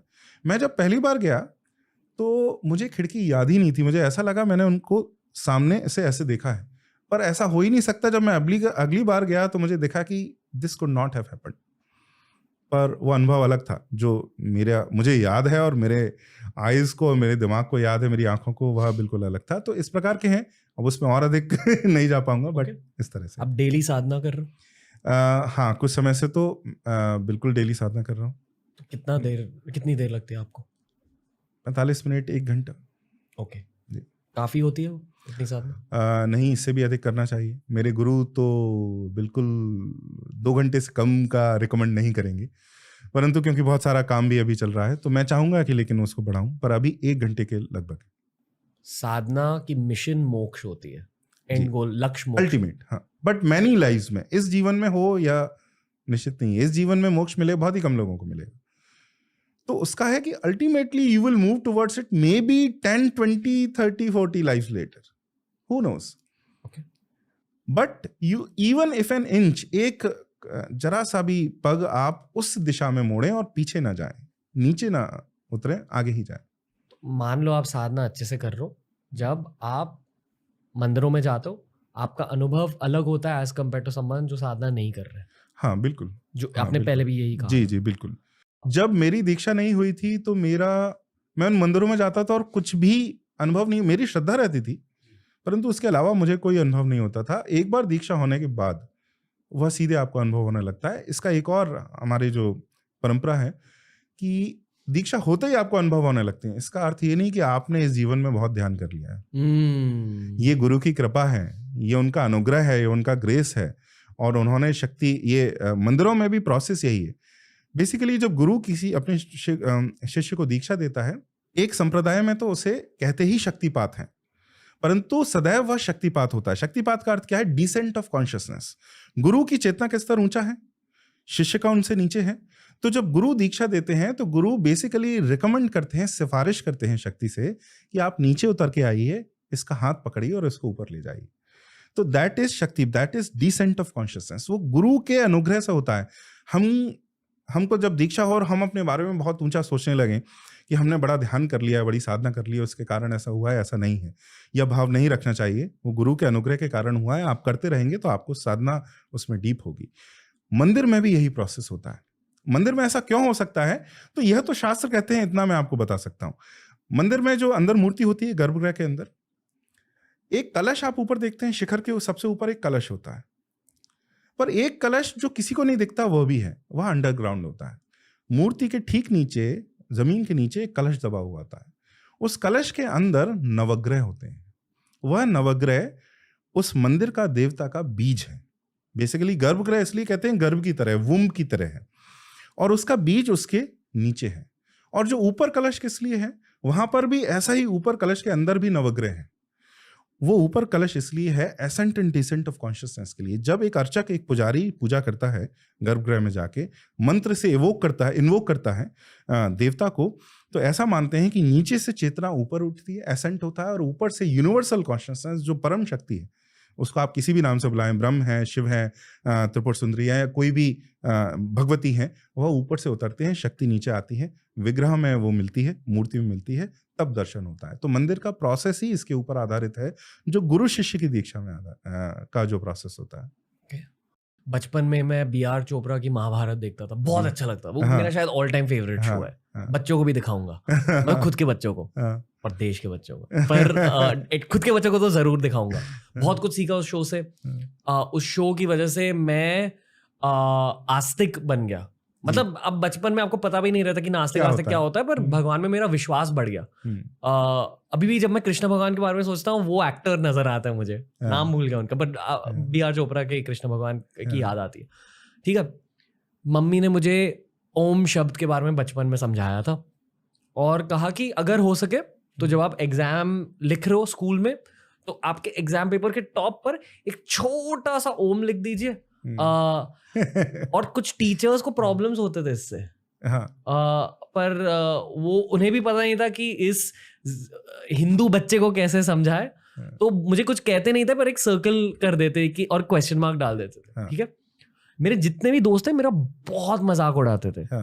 मेरी गर्लफ्रेंड्स भी मेरा मजाक उड़ाते थे। मैंने एक बार मेरे एक गर्लफ्रेंड से पूछा कि अगर आप मेरे इंस्टाग्राम को देखोगे, ये बी.आर. बाइसेप्स के पहले है, जब इंस्टाग्राम हम कॉलेज में यूज करते थे, तो मैंने उनसे पूछा कि अगर मेरा इंस्टाग्राम आप स्कैन करोगे तो आपको क्या महसूस होता है। तो मेरी एक गर्लफ्रेंड ने कहा था कि हाँ, बहुत ज्यादा हिंदू हो, और वो भी हिंदू थी, पर मजाक उड़ाती थी मेरा, क्योंकि मेरे बैक पर एक शिवजी का टैटू है, यहाँ एक ओम का टैटू है। तो मेरे अंदर वो डोमिनेंट हिंदुइज्म बहुत ज्यादा था। जब मैंने कंटेंट की शुरुआत करी, हम फिटनेस की बातें करते थे, फिर इवेंचुअली मेंटल हेल्थ तक पहुंच गए, मेंटल हेल्थ की वजह से मेडिटेशन तक पहुंच गए, मेडिटेशन तक पहुंच गए तो ऑब्वियसली ओम के बारे में बात करी मैंने, ओम की बात करी तो मुझे महाभारत की बात करनी थी। मैंने, क्योंकि आप कंटेंट में बेच के अपनी लाइफ को बेच रहे हो, अपने एक्सपीरियंसेस को बेच रहे हो, तो मैंने सोचा कि यार ये मेरे लिए एक बहुत ट्रू एक्सपीरियंस है, तो मैंने महाभारत की बात करी। एंड देन सडनली व्यूज आने लगे उस पर, और मेरे अंदर जो कैपिटलिस्ट बैठा है उसे बहुत खुशी हुई, पर जो आर्टिस्ट बैठा है उसे भी बहुत खुशी हुई, क्योंकि बचपन की कहानियों को मैं दोहरा रहा था, महाभारत के वीडियोस बना रहा था। फिर पॉडकास्ट की शुरुआत हुई और मुझे सीखना था इन सारी चीजों के बारे में, शिव जी के बारे में, देवी के बारे में, कृष्ण भगवान के बारे में। मैं बनाते गया, व्यूज आते गए। फिर मैं नोटिस किया कि चलो इंस्टाग्राम पर भी इन टॉपिक्स को लेकर व्यूज आ रहे हैं, पर जैसे जैसे व्यूज आते गए, नंबर्स बढ़ते गए, मीडिया इंडस्ट्री के बहुत सारे लोग थोड़े नाराज हो गए। मतलब मैं हर रिलीजन को रिस्पेक्ट करता हूँ, इस्लाम को रिस्पेक्ट करता हूँ, क्रिश्चियनिटी को रिस्पेक्ट करता हूँ, सिखिज्म को रिस्पेक्ट करता हूँ। I don't look down upon anyone. उन पर भी हमने पॉडकास्ट बनाए हैं। अगर मैं हिंदुइज्म को सेलिब्रेट कर रहा हूँ उसका ये मतलब नहीं कि मैं दूसरे रिलीजन्स को रिस्पेक्ट नहीं करता हूँ, मैं बस मेरे खुद के एक्सपीरियंसेस को, मेरे खुद के कल्चर को सेलिब्रेट कर रहा हूँ। बहुत लोग ये मानते हैं कि हिंदुइज्म सेलिब्रेट करने की वजह से मैं शायद उनके कल्चर पर लुक डाउन कर रहा हूँ या माइनॉरिटीज पर लुक डाउन कर रहा हूँ, पर ये बिल्कुल सच नहीं है। मुझे मीडिया इंडस्ट्री से बहुत ज्यादा क्रिटिसिज्म मिलता है इसकी वजह से। यार मैं बस खुद के महाभारत की कहानियों को सेलिब्रेट कर रहा हूँ यार। तो अब ना कभी कभी जब मैं ऐसे पॉडकास्ट कर रहा हूँ, मेरे अंदर के बच्चे को बहुत ज्यादा एक्साइटमेंट फील होती है कि आज कुछ नया सीखने को मिलेगा, पर आई नो कि भगवान मेरे से जो चाहते थे एज एन आर्टिस्ट वो मैंने कर दिया कि I have been a part of the renaissance in my own small way. बिल्कुल, जो मेरा अनुभव रहा है इसका समय अब हर दिशा में आ चुका है, क्योंकि जिन लेखकों की पुस्तकें मैं पढ़ा करता, मैंने श्री राम स्वरूप जी का नाम बताया, जब मेरे गुरु ने मुझे उनके बारे में बताया, वो खरीद के पूरा सेट हजारों का लोगों को गिफ्ट करते थे, जिसमें से 10 में से एक कोई पढ़ता था, फ्री में देते थे, तब जाके कोई एक पढ़ता था। आज जब मैं उनके पूरी पुस्तकों पर, उनके पूरे वर्क पर कोर्स लेता हूँ मेरी ऑर्गेनाइजेशन से, बृहत से, तो 150 to 200 पार्टिसिपेंट्स एक अच्छी फी देकर उसमें उनको जानते हैं और पूरे 8 दिन, 1 महीना हमारे साथ रह के वीकेंड्स पर सीखते हैं। तो ये विद इन 15 ईयर्स 20 ईयर्स ये बदलाव आया है हमारे समाज में कि अब लोग पैसे देकर भी, खर्च करके भी कुछ अच्छा जानना चाहते हैं, सीखना चाहते हैं। तो ये समय तो आ गया है और हर दिशा में आ गया है। हमारे ग्रंथों में बहुत रुचि हो गई है हमारी यंग जनरेशन की। मैं पुराने की तो बात ही नहीं कर रहा, वो तो होंगे, उनकी तो थोड़ी रुचि होगी।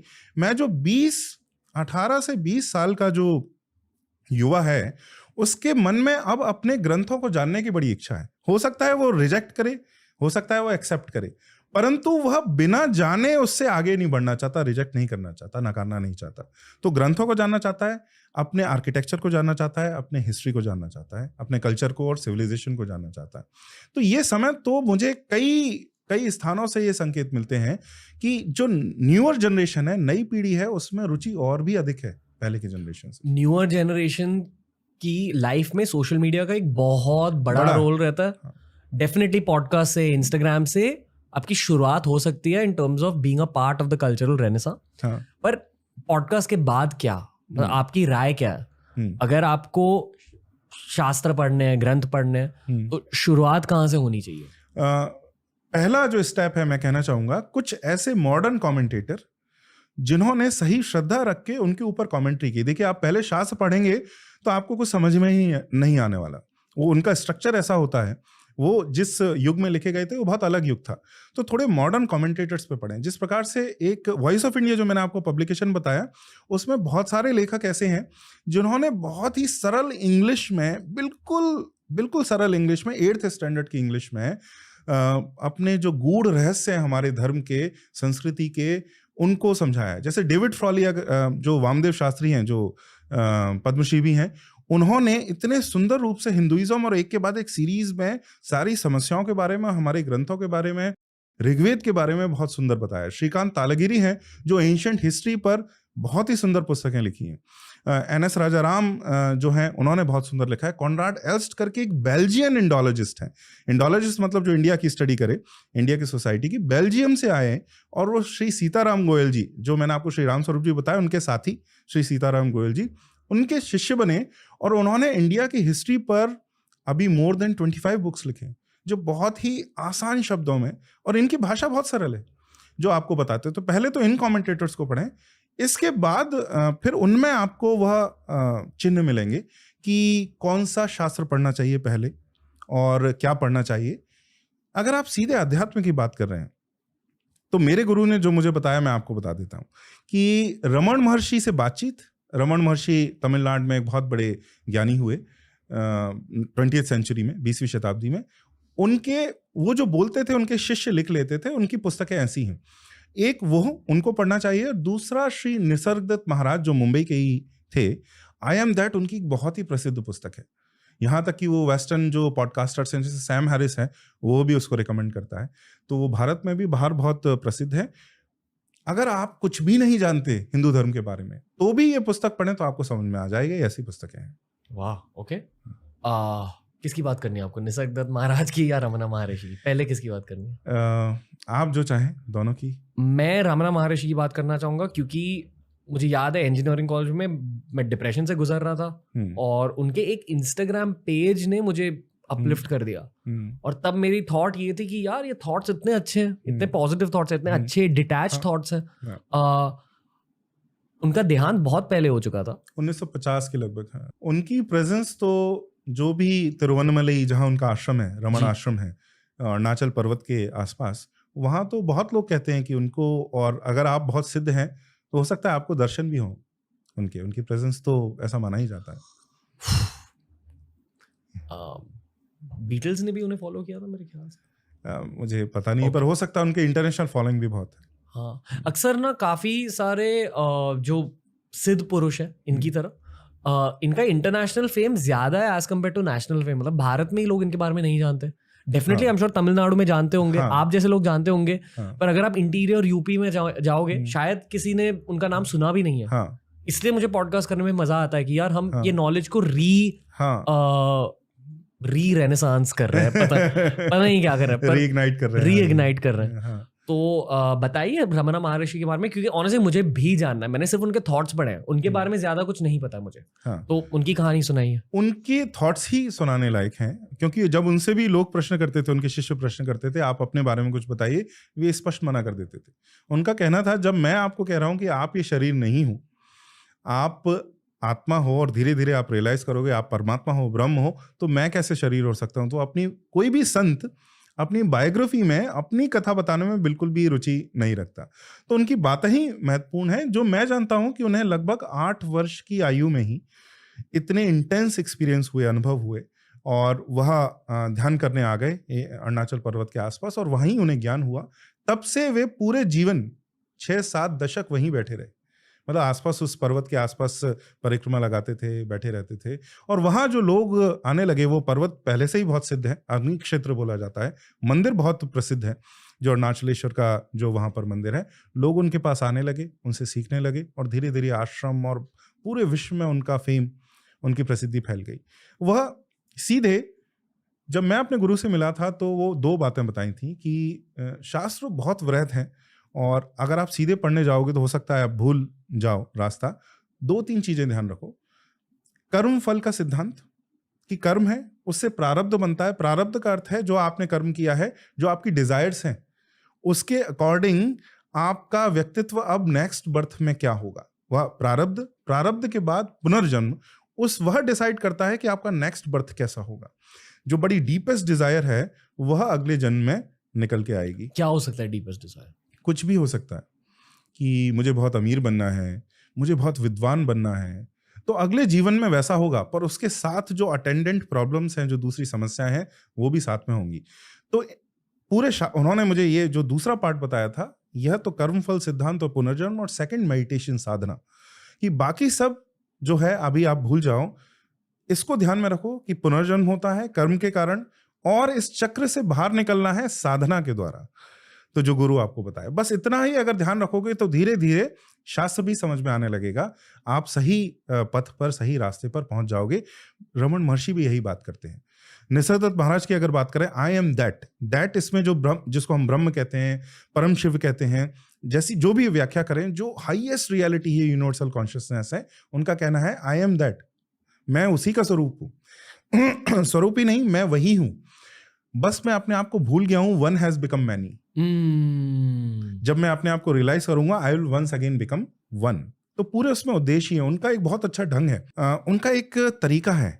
वो कैसे प्रश्न पूछते हैं, कैसे उत्तर देते हैं। आप कोई भी प्रश्न पूछिए, वो प्रश्न को ही डिकंस्ट्रक्ट कर देंगे और आपको ये बताएंगे कि तुम जिस चित्त भूमि से, यानी जिस थॉट से क्वेश्चन पूछ रहे हो, वही गलत है। और धीरे धीरे वो जब डिकंस्ट्रक्ट करेंगे तो आपको पता चलेगा जो भी मेरे कॉन्सेप्ट थे वर्ल्ड के बारे में, अपने बारे में, सब गलत है। और ऐसे वो आपको सत्य की ओर ले जाएंगे। ये निसर्गदत्त महाराज का, लगभग हर ज्ञानी का कहीं ना कहीं तरीका ये होता है। निसर्गदत्त महाराज का भी ढंग ये था। और रमन महर्षि बीच बीच में शास्त्र की कुछ व्याख्या करते थे। निसर्गदत्त महाराज को पढ़ने के लिए आपको शास्त्र की भी आवश्यकता नहीं है, तो भी आप पूरा धर्म समझ सकते हैं। वह इस स्तर से बात करते थे। क्या कोई भी संत बन सकता है? हाँ बिल्कुल। कैसे? साधना करके, ध्यान करके, दीक्षा लेके। दीक्षा लेने के लिए आपको सबसे पहले, अगर आपकी इच्छा बहुत प्योर है, तो आप कुछ साधन है, जैसे आप प्राणायाम और योग चालू कर सकते हैं। जब आप ये बहुत समय तक करेंगे और आपकी इच्छा बहुत गहरी है, तो ऐसा कहा जाता है शिष्य कभी गुरु को नहीं ढूंढते, गुरु शिष्य को ढूंढते हैं। तो they know where you are and whether that desire is pure और नॉट। ऐसा अगर आपको केवल इतना करना है, अपनी डिजायर को प्योर करना है, आपको गुरु आपको ढूंढ लेंगे, आपको दीक्षा देंगे, और फिर तो पथ आपका एक के बाद एक चालू होता जाएगा। उसमें कोई समस्या नहीं है, क्योंकि आपको ये लगता है कि केवल इस जन्म की कहानी है। पिछले जन्म में आपके गुरु थे और आपने साधना भी की थी, इस कारण से आपके मन में यह विचार आ रहा है, तो वो गुरु आपको फिर से ढूंढ लेंगे। वो जो शक्ति है वो आपको फिर से ढूंढ लेगी, उसमें कोई समस्या नहीं। मैंने बहुत बेसिक मंत्र जाप करना स्टार्ट किया, पर सालों से मैं YSS के साथ हूँ। योगोदा सत्संग सोसाइटी, योगानंद परमहंस का योगा स्कूल है। वहाँ क्रिया योग सिखाया जाता है, पर क्रिया योगा की दीक्षा के लिए आपको क्वालिफाई करना पड़ता है। सालों की मेडिटेशन करने के बाद बहुत ज़्यादा डिसिप्लिन्ड इंसान हूँ, ठीक है। अभी 8 सालों से हर हफ्ते मिनिमम 3 वीडियो रिलीज कर रहे हैं, मतलब डिसिप्लिन है मेरे में, पर मैं वहाँ डिसिप्लिन नहीं मेंटेन कर पा रहा था। 2.5 घंटे के बदले मैं 1.5 घंटे तक कर लेता हूँ इजीली, पता नहीं क्यों नहीं कर पाता। और मेरी चाहत है फिर भी कि मुझे दीक्षा लेनी है क्रिया योग के लिए। अगर आपको सच में क्रिया योग की दीक्षा चाहिए तो आपको अपनी लाइफ को क्लीन अप करने की ज़रूरत होती है। बहुत देर पहले, 5-6 साल पहले मैंने नॉनवेज छोड़ा था, अल्कोहल छोड़ दिया, पार्टिंग छोड़ दी। फिर इवेंचुअली अगर आपने जंक फूड भी छोड़ दिया तो आपकी साधना को और ज़्यादा बेनिफिट्स मिलते हैं। फिर लाइफ में मुझे बहुत सारे तंत्र उपासक मिले और मैंने ये देखा कि कुछ लोग अल्कोहल भी पीते हैं, कुछ लोग स्मोक भी करते हैं, कुछ लोग नॉनवेज भी खाते हैं। फिर पता चला कि अच्छा, मतलब ये लोग, इन लोगों का भी एक ही लक्ष्य है जिसका नाम है मोक्ष निर्वाणा। मेरे स्कूल में भी एक ही लक्ष्य है जिसका नाम है मोक्ष निर्वाणा, पर स्पोर्ट अलग है, टेक्निक अलग है। एक में आप योगी का पाथ ले रहे हो जहां आपको अपनी बॉडी को साफ करनी है, और एक में आप बेसिकली रिचुअल्स कर रहे हो और अलग टाइप की साधना कर रहे हो। और शायद आई वुड इवन से हल्के से डार्कर पाथ है। क्या मैंने कुछ सही कहा है, कुछ गलत कहा है आपके अकॉर्डिंग? नहीं, बिल्कुल सही है हर पथ। और ये सनातन धर्म की सुंदरता ये है, एक और ऐसा पथ है जहां प्याज लहसुन खाने भी वर्जित है और आपको नहीं खाना चाहिए अगर आपको उस प्रकार की साधना करनी है। दूसरी ओर ऐसा है जिसमें मांस और मदिरा का भी प्रयोग होता है। जिस प्रकार से 12 ही देवी हैं, तो एक हाथ में मछली पकड़े हुए हैं जी, जो प्रसाद की तरह है, तो वो देवी के हाथ में ही मछली है। तो एक संप्रदाय ऐसा है, दूसरा संप्रदाय जो बिल्कुल सात्विक है। तो देखिए, जो 3 गुण हैं, सात्विक है, राजसिक है, तामसिक है, हमारे यहाँ साधना पद्धति हर भूमि से उठाने की है। आप कैसा भी हो, हर चीज को अल्टीमेटली मोड़ देंगे वो मोक्ष की ओर और उस पथ की ओर, यानी साधना की ओर। मोक्ष बहुत दूर की बात है, कई जन्मांतरों की बात है, परंतु साधना की ओर वो मोड़ देंगे। इससे अंतर ही नहीं पड़ता कि आप इस पथ के हैं या आप उस पथ के हैं। पर क्या वेजिटेरियन होने से ज्यादा स्पीड मिलती है ये जर्नी में? अधिकतर संप्रदायों में मिलेगी। ओ, पर कुछ ऐसे संप्रदाय हैं जिसमें ठीक उल्टा भी सच है। मतलब आप नॉनवेज हाँ, प्रसाद का पाठ देखिए, इसमें सिद्धांत हैं। आप अपने प्लेजर के लिए, आयुर्वेद का मैं एक सिद्धांत बताता हूं। आयुर्वेद 2 सिद्धांत की बात करता है। हिंसा किस प्रकार की हिंसा है, एक है काम हिंसा और एक है धर्म हिंसा। काम हिंसा क्या है, धर्म हिंसा क्या है? आप शिकारी हैं, आप जंगल गए और आपका काम ही है शिकार करके अपना पेट भरना और अपने बच्चों को पेट भरना। इसको धर्म हिंसा बोला गया है। इसको करने से आपका कर्म तो है, परंतु ऐसा जो हमारा पाप नहीं है कि क्योंकि आप अपना पेट भरण पोषण के लिए कर रहे हैं। दूसरा, आप रेस्टोरेंट जाते हैं केवल एंजॉय करने के लिए, आप नॉनवेज ऑर्डर करते हैं। इसको आयुर्वेद में काम हिंसा बोला गया है, जो प्लेजर के लिए कर रहे हैं। काम हिंसा को नीचे माना गया। आयुर्वेद प्रोहिबिट नहीं करता। आयुर्वेद में डूज एंड डोंट्स ऐसे नहीं है। वो अगर आप ऐसा कर्म करेंगे तो उसका ऐसा फल है, ऐसा कर्म करेंगे तो उसका ऐसा फल है। तो आयुर्वेद ये नहीं कहता। कुछ लोग शॉक हो जाते हैं उत्तर भारत में, नॉर्थ इंडिया में खासतौर से, कि अरे आयुर्वेद मना नहीं करता नॉनवेज को। नहीं, आयुर्वेद ना रिकमेंड करता है ना मना करता है। तो काम हिंसा जो है वो उसको नीचे माना गया है। धर्म हिंसा फिर भी ठीक है। तो नॉनवेज के बारे में ये है। वैष्णव संप्रदाय और वैष्णव से जो संबंधित संप्रदाय हैं, कृष्ण की अगर आप भक्ति करते हैं, श्री राम की अगर आप भक्ति करते हैं, तो लगभग निश्चित आपको यह कोई भी काम नहीं करना चाहिए। मदिरा नहीं, लिकर नहीं, नॉनवेज नहीं, या बिल्कुल नहीं करना चाहिए। पर कुछ ऐसे संप्रदाय हैं जिसमें ये होता है, परंतु ऐसा नहीं होता है कि आप इसमें इंडल्ज कर रहे हैं। बहुत प्रसाद की तरह होता है। जैसे काल भैरव के बहुत सारे जो मंदिर पूरे देश में है, तो उनको मदिरा चढ़ाई जाती है, पर वो इस दृष्टि से चढ़ाई जाती है। देखिए, हमारे एक ऐसे देवता हैं जो आपको ये बोलेंगे कि आप बिल्कुल सात्विक बन के मेरी आराधना करें। दूसरे देवता हैं ऐसे होंगे जो कहेंगे कि मैं सब धारण कर लूंगा, जो भी तुम्हारा विकार है वो मुझे दे दो। तो भैरव आपका विकार ले लेते हैं। तो आप मदिरा चढ़ाते हैं इस कारण से कि अल्टीमेटली अंततः मैं इससे पार पा जाऊं, मैं इसका बंधी ना बनूं। और Bhairav is capable of taking it all on. Shiv का ही स्वरूप है, हनुमान भी शिव का स्वरूप है, जो बिल्कुल ही सात्विक है। अगर आपको हनुमान जी की भक्ति करनी है, तो यह सब अगर आप करके साधना करने का प्रयास करते हैं, तो बहुत उल्टा भी उसके ऊपर प्रभाव पड़ सकता है।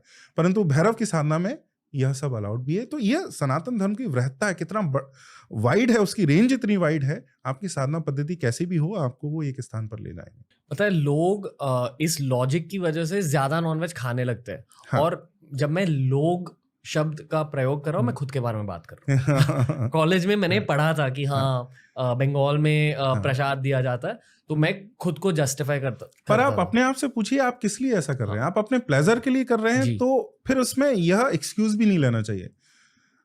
If you want to do it for your pleasure, do it for your pleasure. पर उसमें किसी संप्रदाय और नाम का सहारा लेके नहीं करना चाहिए। उनका एक अलग ढंग है ये करने का। मेरे 20s में ना मेरे बहुत स्ट्रॉन्ग ओपिनियंस होते थे। पहले जब मैं हार्डकोर नॉनवेज था, मैं वेजिटेरियनिज्म पर लुक डाउन करता था। मुझे लगता था कि क्या घास फूस खा रहे हैं लोग, यू नो, कमजोर लोग हैं ये वो। फिर खुद वेजिटेरियन बन गया। फिर एक स्विच आया। वो कहते हैं ना, pendulum swings the other to the other extreme. तो फिर मैं नॉनवेज पर बहुत लुक डाउन करता कि ये क्या यार, अब जानवरों को मार रहे हैं, जानवर इतने दर्द से गुजर रहे हैं। अब एज के साथ पता चला कि हर किसी की बॉडी अलग होती है, हर किसी की कहानी अलग होती है, हर किसी के नीड्स अलग होते हैं, और हर किसी की आध्यात्मिक जर्नी भी अलग होती है। किसी को उनके खाने के बारे में बताना नहीं चाहिए, वो बहुत पर्सनल चॉइस होती है। उन्हें गाइड करना चाहिए कि आयुर्वेद ये कहता है, शास्त्र ये कहता है। इसलिए शायद मैं आपसे इतने सारे सवाल भी पूछा हूँ वेज वर्सेस नॉन वेज के बारे में। मुझे पता है यहाँ के कमेंट सेक्शन में ना झगड़े होने वाले हैं। मुझे भी पता है कि कई लोग मेरे ऊपर भी टूट पड़ेंगे। नहीं, इंग्लिश में पॉडकास्टिंग वर्ल्ड में एक शब्द है steel manning the argument versus straw manning the argument. Straw manning मतलब right wing versus left wing, black versus white, binaries में देखो। हाँ, 1 और 0। स्टील मैनिंग मतलब देखो मेरी राय ये है, आपकी राय क्या है, अलग है ना राय, अच्छा बताओ, ताकि हम दोनों जान सके कि हमारे बीच का सत्य क्या है या असली सत्य क्या है। आर्गुमेंट को ब्रेक डाउन करना। तो मैं अभी स्टील मैन करना चाहूंगा ओवरऑल, क्योंकि ये veg versus non veg debate चल रहा है हिंदुइज्म को लेकर। थोड़ा सा स्टील मैन करते हैं। शास्त्रों में क्या लिखा गया है एग्जैक्टली यही जो आपने कहा। हाँ, हर संप्रदाय के लिए अलग अलग आज्ञा है। ओके, तो ऐसा कुछ नहीं है कि खाना चाहिए अथवा नहीं खाना चाहिए, हर संप्रदाय के लिए अलग अलग है। पर यह समझना बहुत आवश्यक है, यहाँ तक कि शाक्त संप्रदाय में भी केवल प्लेजर के कारण, केवल बस मजा आ रहा है, केवल इस कारण खाने का प्रावधान नहीं है, वो प्रसाद की तरह दिया जाता है, प्रसाद की तरह बनाया जाता है और प्रसाद की तरह ही उसको दिया जाता है। नॉनवेज, वेज और नॉन वेज पे हमारा संप्रदाय कोई एक स्टॉक आंसर देता ही नहीं है, क्योंकि स्टॉक आंसर होता ही नहीं है। पर जो वेस्ट में जो हो रहा है उसके लिए एक स्टॉक आंसर है। जिस तरह की इंडस्ट्रियल फार्मिंग एनिमल्स की वेस्ट में हो रही है, जिस क्रुएलिटी, जिस बर्बरता की हद तक, स्तर तक वे पहुंच गए हैं, उसमें कोई संदेह नहीं है, वह ईविल है। जो एनिमल फार्मिंग जो वेस्ट में हो रही है, जिस स्तर तक वो ले आए हैं, वो बहुत ईविल है, उसकी तो निंदा करने में कोई समस्या नहीं है। वीगन्स, बहुत लोग कहते हैं बहुत इरिटेटिंग होते हैं, जो होते भी हैं, बड़े थॉट से बड़े वायलेंट होते हैं।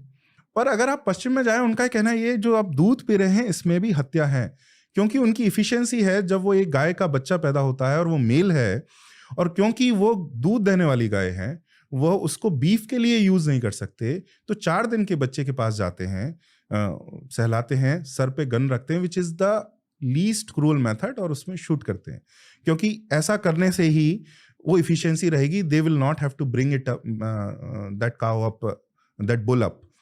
तो आप जो दूध पी रहे हैं इसमें भी हत्या है जी। तो वहां पर जो इंडस्ट्रियल फार्मिंग हो गई है, उसके सारे प्रोडक्ट्स हो गए हैं, वहां पर तो एक आपको जजमेंट, वैल्यू जजमेंट लें तो गलत नहीं होगा। परंतु भारत में जो होता है, जो होता आया है प्राचीन काल में, हमारे यहाँ कोई एक स्टॉक आंसर नहीं, एक संप्रदाय।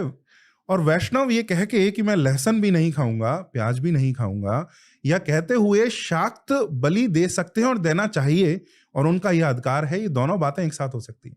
बल्कि मैं कहता हूं वैष्णव, एक वैष्णव को सही वैष्णव होने का अर्थ ये है कि वह कहे कि शाक्त को बलि देने का अधिकार है, और शाक्त भी ये कहे कि मैं तो बलि देता हूं, पर वैष्णव जो है लहसुन और प्याज भी ना खाए, यह भी अधिकार उसको है। वाह वाह, best answer to now.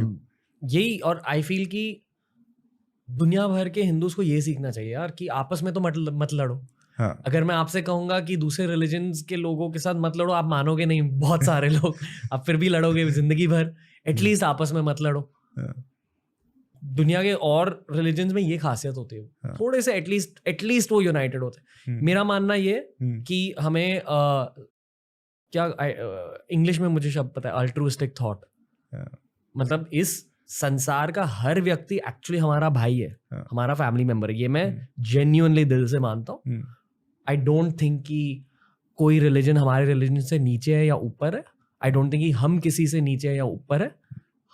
At the end of the day हम इंसान होते हैं, पर एटलीस्ट आपस में मत लड़ो। बस ये कहना चाहूँ। बिल्कुल। आप सहमत है? हाँ, हमें लड़ना नहीं चाहिए, पर हमें सच्चाई यह भी देखनी चाहिए, हम 1 बिलियन है। तो जब एकता की बात आती है, 1 बिलियन लोगों में थोड़ी लड़ाई झगड़ा होगा, वह स्वाभाविक भी है। पर ऐसा ना हो कि जब कोई एक्सटर्नल एनिमी आपके ऊपर है, आप उसका साथ दे रहे हैं अपने अंदर लड़के। जब यह होता है तो आप एक स्तर से नीचे गिर जाते हैं, जो भारत के इतिहास में हुआ है, बार बार हुआ है। तो यह नहीं करना चाहिए। इसके अलावा इसको हम मैं कई और टॉक भी हैं, इसको शत्रुबोध कहना है कि इसका एक शब्द है शत्रुबोध, कि आपके एनिमीज क्या हैं, मतलब सिविलाइजेशन। इसमें पर्सनल कोई इंडिविजुअल्स की बात नहीं है। आइडिया के स्तर पे, विचार के स्तर पे आपकी सभ्यता के शत्रु कौन से हैं, उनके सामने तो कम से कम आप यूनाइट रहें, एकत्रित रहें। अंदर तो थोड़ी बहुत लड़ाई होना स्वाभाविक है, 2 भाइयों के बीच में लड़ाई होती है, तो यह भी मान के चलना चाहिए। हम सब ठीक है, हम एक समुदाय हैं, सबको साथ में रहना चाहिए, पर अंदर लड़ाई भी होगी, यह भी स्वाभाविक है। हर समुदाय को लगता है, हर संप्रदाय को लगता है मेरा जो साधना पद्धति है वह सर्वश्रेष्ठ है, और अगर ऐसा नहीं लगेगा तो उसमें उसकी पूरी श्रद्धा भी नहीं होगी। पर उसके साथ यह विश्वास करना कि दूसरा संप्रदाय, दूसरा भारतीय हिंदू संप्रदाय नीचा है, यह सोचना गलत है। तो बस इतना नहीं रखना चाहिए, यह मेंटेन रखना चाहिए। ओके। पता है, जब मेरे कोई गेस्ट इतनी सुंदरता से बात करते तो मेरे दिमाग में तुरंत मुझे पता चलता है कि इसका थंबनेल क्या होगा। मुझे पता नहीं, थंबनेल दिख जाता है, ठीक है, क्योंकि मैं सेल्समैन हूँ बेसिकली। तो आपके साथ बैठकर ना, 2 आपने शिवजी का नाम भी नहीं लिया, मुझे फिर भी शिवजी की फोटो रखनी है थंबनेल पे। ये गलत थॉट है? नहीं। ओके। क्योंकि जितना मैंने समझा है शिव जी के बारे में इस पॉडकास्ट के थ्रू, आप वही फिलोसफीज को दोहरा रहे हैं। और पॉडकास्ट के स्टार्ट में आपने कश्मीरी शैविज्म की बात करी। हाँ। पर हमने कश्मीरी शैविज्म को एक्सपैंड नहीं किया। हाँ, वो बहुत गहरा हो जाएगा। पूरे विश्व को 36 एलिमेंट में, मैं बस 1 मिनट में उसकी बात कर देता हूँ।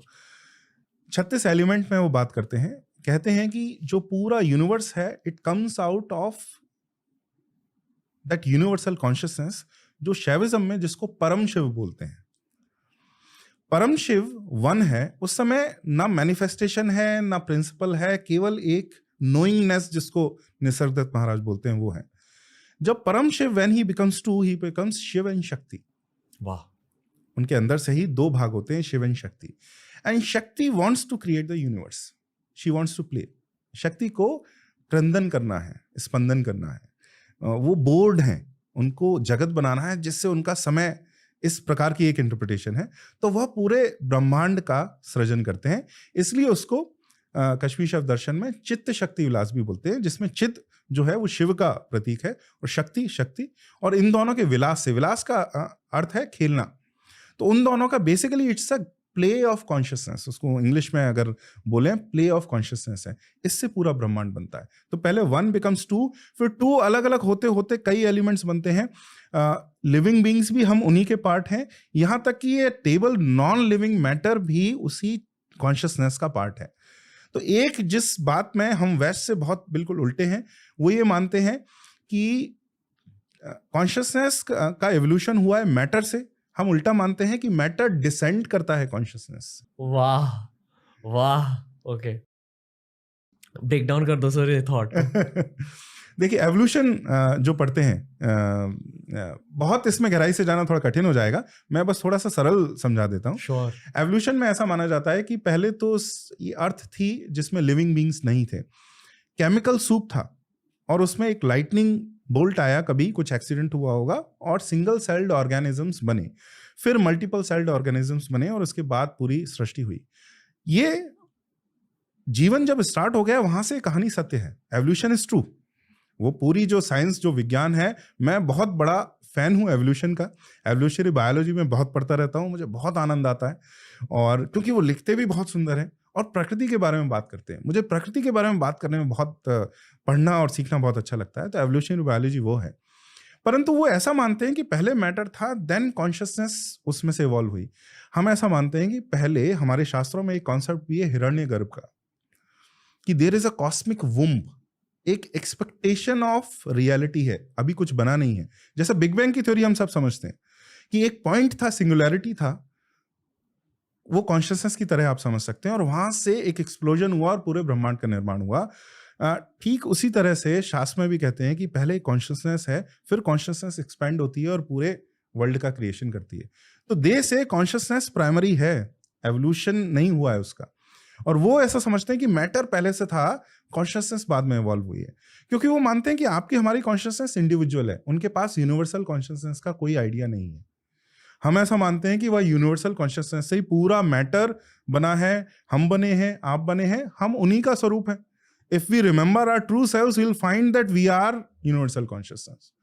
तो यह व्यू उल्टा है, वो मानते हैं नीचे से इवॉल्व हो रहा है, हम मानते हैं ऊपर से डिसेंड हो रहा है। ओके, अभिजीत चावड़ा सर आते रहते हैं हमारे शो पर। हाँ। उनसे हमने एवोल्यूशन के बारे में पूछा था। बेसिकली हम यूनिसेल्युलर ऑर्गेनिज्म से बने हुए हैं, पर मैंने उनसे पूछा कि यूनिसेल्युलर ऑर्गेनिज्म के पहले क्या होता था, और साइंस को वहां तक की समझ है, उसके पहले अगर आप टाइमलाइन को लेकर जाए तो बहुत mysterious world, they are not clear. तो एवोल्यूशन जहां से चालू होता है, एक बार वो ऑर्गेनिज्म बन गया, उसके बाद इट्स ट्रू, वो पूरी कहानी सच है, पर किसी को पता नहीं कि वो ऑर्गेनिज्म कहाँ से आया, वो बना कैसे, वो चेतना आई कैसे। तो कुछ थियरीज है कि एक मीटियोर गिरा हमारे धरती पर, और शायद उस पर कुछ बायोलॉजिकल मैटर थी, और वहां से शुरुआत हुई। या मीटियोर के अंदर फ्रोजन वाटर था, और शायद उस पानी के अंदर कुछ सेल्युलर ऑर्गेनिजम्स थे, और हम सब उसी मीटियोर से बने। या काफी सारे मीटियोर्स गिरे होंगे, और बेसिकली हम स्पेस से आए कहीं। पर मैंने फिर उनसे पूछा कि यार फिर उनमें जो यूनिसेल्युलर ऑर्गेनिजम्स थे, अगर आप उनकी टाइमलाइन देखें तो वो कहां से आया? तो ये वैसा ही क्वेश्चन है, you are just kicking the can to the next level जी कि यहाँ पर वो बाहर से आए तो कहीं ना कहीं तो पहली बार आए होंगे, कहीं ना कहीं तो पहली बार बने होंगे, तो वो दैट क्वेश्चन स्टेज, वो तो प्रश्न तो वैसे ही बना रहता है। तो एलियन वो समझा देना somewhere they would be native जी, तो वो नेटिव कहाँ से आए, तो वो नेटिव कहाँ से आया सर? हाँ, तो कहीं ना कहीं तो फर्स्ट वो कॉन्शियसनेस से ही आए। जब कॉन्शियसनेस पूरा ब्रह्मांड क्रिएट करता है, यूनिवर्स क्रिएट करता है, उसी देखिए कश्मीर शैविज्म का फिर से मैं सहारा लूंगा, थोड़ा सा गहरा है, पर एक शब्द है विमर्श। विमर्श आपने सुना होगा, वाद विवाद विमर्श, ऐसी बातचीत करना, सोचना, इसको विमर्श कहते हैं। बड़ा साधारण सा शब्द है। क्या मतलब क्या होता हाँ, पर कश्मीर शैविज्म में विमर्श मतलब साधारण भाषा में, हिंदी में किसी बात पर गहराई से विचार करना और उस पर अच्छे से समझना। पॉडकास्ट हाँ हाँ, पॉडकास्ट इज विमर्श एक्चुअली, साधारण हिंदी में जी। परंतु कश्मीर शैव दर्शन में और संस्कृत में विमर्श का अर्थ बहुत ऊंचा है। विमर्श का अर्थ है कि जो परम शिव हैं उनमें केवल एक ही इच्छा है, केवल एक ही इच्छा है, he wants to reflect upon himself. Okay, मैं इसी टॉपिक के बारे में पूछने वाला था। Exact, reflect upon himself. हर सवाल पूछने से पहले मेरे दिमाग में मुझे एक विजुअल दिख जाता है, मुझे एक बीइंग दिखे थे, एक इंसान दिखे थे, who was made out of light, जो रोशनी से बने हुए थे। कहते हैं कि हमारे अंदर जो आत्मा होती है वो उसी इंसान से निकल कर आती है, खुद को एक्सपीरियंस करना चाहता है या चाहती है, क्योंकि जेंडर नहीं होता। अब प्लीज कंटिन्यू सर। तो जो परम शिव हैं, he has only one desire to look upon himself, to see himself, उसको विमर्श बोलते हैं, जिसमें वो खुद को ही he is seeing himself। अब उसके लिए यूनिवर्स बनता है, यूनिवर्स पूरा एक्सपेंड होता है, इसमें ऐसी स्पीशीज का आना आवश्यक है जो which is capable of not just intelligent thought but thinking about thought, reflecting upon these deepest secrets of universe, जो ब्रह्मांड की सबसे गूढ़ रहस्यों पर विचार करने में तत्पर हों। ऐसी स्पीशीज का आना आवश्यक है। जिस प्रकार से मैं उसमें भी बहुत सारे विशेषज्ञ हैं, मैं बहुत नहीं जाऊंगा और कई लोग मेरे ऊपर टूट पड़ेंगे इसके बाद, पर मैं बोलता हूं जो LSD जो ड्रग्स हैं, जो साइकिडेलिक कंपाउंड्स होते हैं विश्व में, एक थ्योरी ऐसी है कि ऐसा बोला जाता है कि वर्ल्ड का एवोल्यूशन बड़े मैमल्स ने नहीं ड्राइव किया है, वो उन प्लांट्स ने ड्राइव किया है जो साइकिडेलिक कंपाउंड्स जिनके अंदर होते हैं, जो पुश कर रहे हैं। हम बात कर सकते हैं इसके बारे में, क्योंकि भारतीय संस्कृति में भी सोमरस के बारे में बताया सब है जी, है, बताइए सर। तो ऐसे वो प्लांट्स हैं, ऐसे पेड़ हैं जो पुश कर रहे थे एवोल्यूशन को इस दिशा में कि मनुष्य जैसी एक स्पीशीज आए जो ऐसे प्रश्नों के बारे में सोच सके, ध्यान कर सके, विमर्श कर सके, जिसमें वो हाईएस्ट लेवल तक फिर से पहुंच सके, जो सबसे ऊंचे स्तर तक फिर से पहुंच सके। ओके। तो इसका कारण, अगर ये बात सही है तो इसका मतलब कॉन्शियसनेस हर स्टेप पर गाइड कर रही है एवोल्यूशन को। ओके। ये इंडिपेंडेंट एवोल्यूशन में एक मत है कि it's all an accident, not just the first, पहला ही एक्सीडेंट नहीं है, बाद का भी एक्सीडेंट हुआ है। यह हमारी दृष्टि से सही नहीं है, और अब ऐसा उनको भी समझ में आ रहा है कि यह केवल it can not be just accident. मतलब एक हायर कॉन्शियसनेस है जो उसको हर लेवल पे गाइड, हर स्टेप पर गाइड करती है। क्या वो कॉन्शियसनेस भी इवॉल्व कर रही है या कर रहा है? नहीं, क्योंकि वो टाइम डिपेंडेंट नहीं है। जो भी इवॉल्व करेगा इसका मतलब it is a function of time. But जब टाइम और स्पेस ही बिग बैंग से निकलता है, उस कॉन्शियस, ये जब ब्रह्मांड बनता है, तो how can that supreme consciousness which gives birth to time and space be a function of time? ऐसा नहीं हो सकता। अगर वो इवॉल्व करेगी, उसका अर्थ ये है कि वो टाइम के साथ बदल रही है। जो टाइम के साथ बढ़ेगा वो टाइम के साथ घटेगा भी और समाप्त भी हो जाएगा। But if it is always is, इसका अर्थ है कि वो टाइम डिपेंडेंट नहीं, इट डजंट इवॉल्व। मैं समझ गया कि आप क्या कहना चाह रहे हो, शायद कुछ ऑडियंस मेंबर्स को नहीं समझा। हाँ। इसलिए मैं फिर से एक पुराना एग्जाम्पल दोहराऊंगा, ये बहुत इजी वे होता है समझने का। जब आप एक चींटी को देखते हो तो चींटी यूजुअली स्ट्रेट लाइंस में चलती है, ठीक है, जंप नहीं कर सकती चींटी। अगर उसे ऊपर जाना है तो वो क्रॉल करके जाती है, ठीक है। पर एक इंसान सिर्फ स्ट्रेट लाइंस में चलता नहीं, हम जंप भी कर सकते हैं, हम 3D होते हैं। चींटी के लिए ये समझना शायद मुश्किल है कि यार ये जंप मतलब क्या होता है, क्योंकि उसकी दुनिया में सिर्फ स्ट्रेट लाइंस होती है। उसकी दुनिया 2D है, हमारी दुनिया 3D है। कहते हैं कि the fourth dimension is time. 3D के बाद भी एक डायमेंशन होती है, और आप टाइम में आगे भी जा सकते हो, पीछे भी जा सकते हो, जो इंटरस्टेलर में दिखाया गया। ये मनुष्य या औरत, परम शिव या जो भी बीइंग 4D को भी समझती है, 5D को भी समझती है, 6D को भी समझती है, पर हमारा दिमाग 4D को सिर्फ थियोरेटिकली समझ सकता है कि टाइम जैसी चीज होती है, पर उसमें आप पीछे कैसे जा सकते हो, आगे कैसे जा सकते हो, ये समझ नहीं आता हमें। और हमारे दिमाग में वो कैपेबिलिटी भी नहीं होती अनलेस आपने बहुत ज्यादा साधना करी, आप मोक्ष तक पहुंच चुके हो और शायद मोक्ष के भी पार आप जा चुके हो, तो फिर आप समझने लगते हो 4th डायमेंशन को, 5th डायमेंशन को। आप कुछ ऐड करना चाहोगे या आप मुझे करेक्ट करना चाहोगे? 4th डायमेंशन की एक बात है, एक कॉमन एक्सपीरियंस है, एक साधारण अनुभव सभी को हो सकता है। अनुभव की बात नहीं है, वो देख सकते हैं। जब आप रात को आकाश में देखते हैं, जो तारे देखते हैं, तो आप केवल स्पेस में नहीं देख रहे होते हैं, आप टाइम में भी देख रहे होते हैं। तो अधिकतर तारे तो अब हैं ही नहीं जी। तो जो आपको आज दिख रहा है, वो आप जब ऊपर देखते हैं, you are basically looking back in time also. तो ट्रैवल इस शरीर से नहीं कर रहे हैं, पर जब आप देखते हैं तो यू आर ट्रैवलिंग देयर। तो एक अनुभव ये है, वंस यू नो दिस, ऐसा 4D का ये अनुभव, टाइम स्पेस 4D के बजाय साइंटिस्ट से कहते हैं they are one dimension, they are interconnected. तो time and space is one. 3rd dimension is not just space, वो टाइम और स्पेस ही है, तो वो 1 डायमेंशन है। तो फिजिक्स तो ऑफ कोर्स मैं उसका एक्सपर्ट नहीं हूं, तो उसमें मैं बहुत गहराई से नहीं जाऊंगा, पर एक बात मैं और कहना चाहूंगा। जो दूसरी स्पीशीज की बात कही, चींटी की बात कही, दूसरे जो जानवर हैं, यहाँ तक कि बहुत ऊंचे जानवर भी, हाथी और शेर भी, एक बात है जो उनमें हमसे कम है। वो क्या बात है? वो चाहकर भी कर्म के बंधन से नहीं निकल सकते। जैसे एक शेर है, उसकी प्रकृति है मार के खाना, जिससे एक बंधन बन रहा है, इंस्टिंक्ट। हाँ, वो इंस्टिंक्ट है जिन पर वो केवल इंस्टिंक्ट्स पर ही काम करते हैं। हम ध्यान करके, साधना करके अपनी इंस्टिंक्ट्स को कंट्रोल कर सकते हैं और इस चक्र से बार बार जो जन्म हो रहा है, इससे बाहर आ सकते हैं। हमारे इंस्टिंक्ट्स है सेक्स, खाना, फूड, ये सबसे मोस्ट बेसिक है। पैसा, पैसा हाँ उसका साधन है, just to acquire other things. Fear बहुत बड़ा एक वो है, मोटिवेटर है जो हमें करता है। तो हिंदी में उसे राग और द्वेष बोलते हैं, love and deep hatred of someone. तो राग द्वेष भी बहुत बड़े हमारे जो स्पर करते हैं हमको।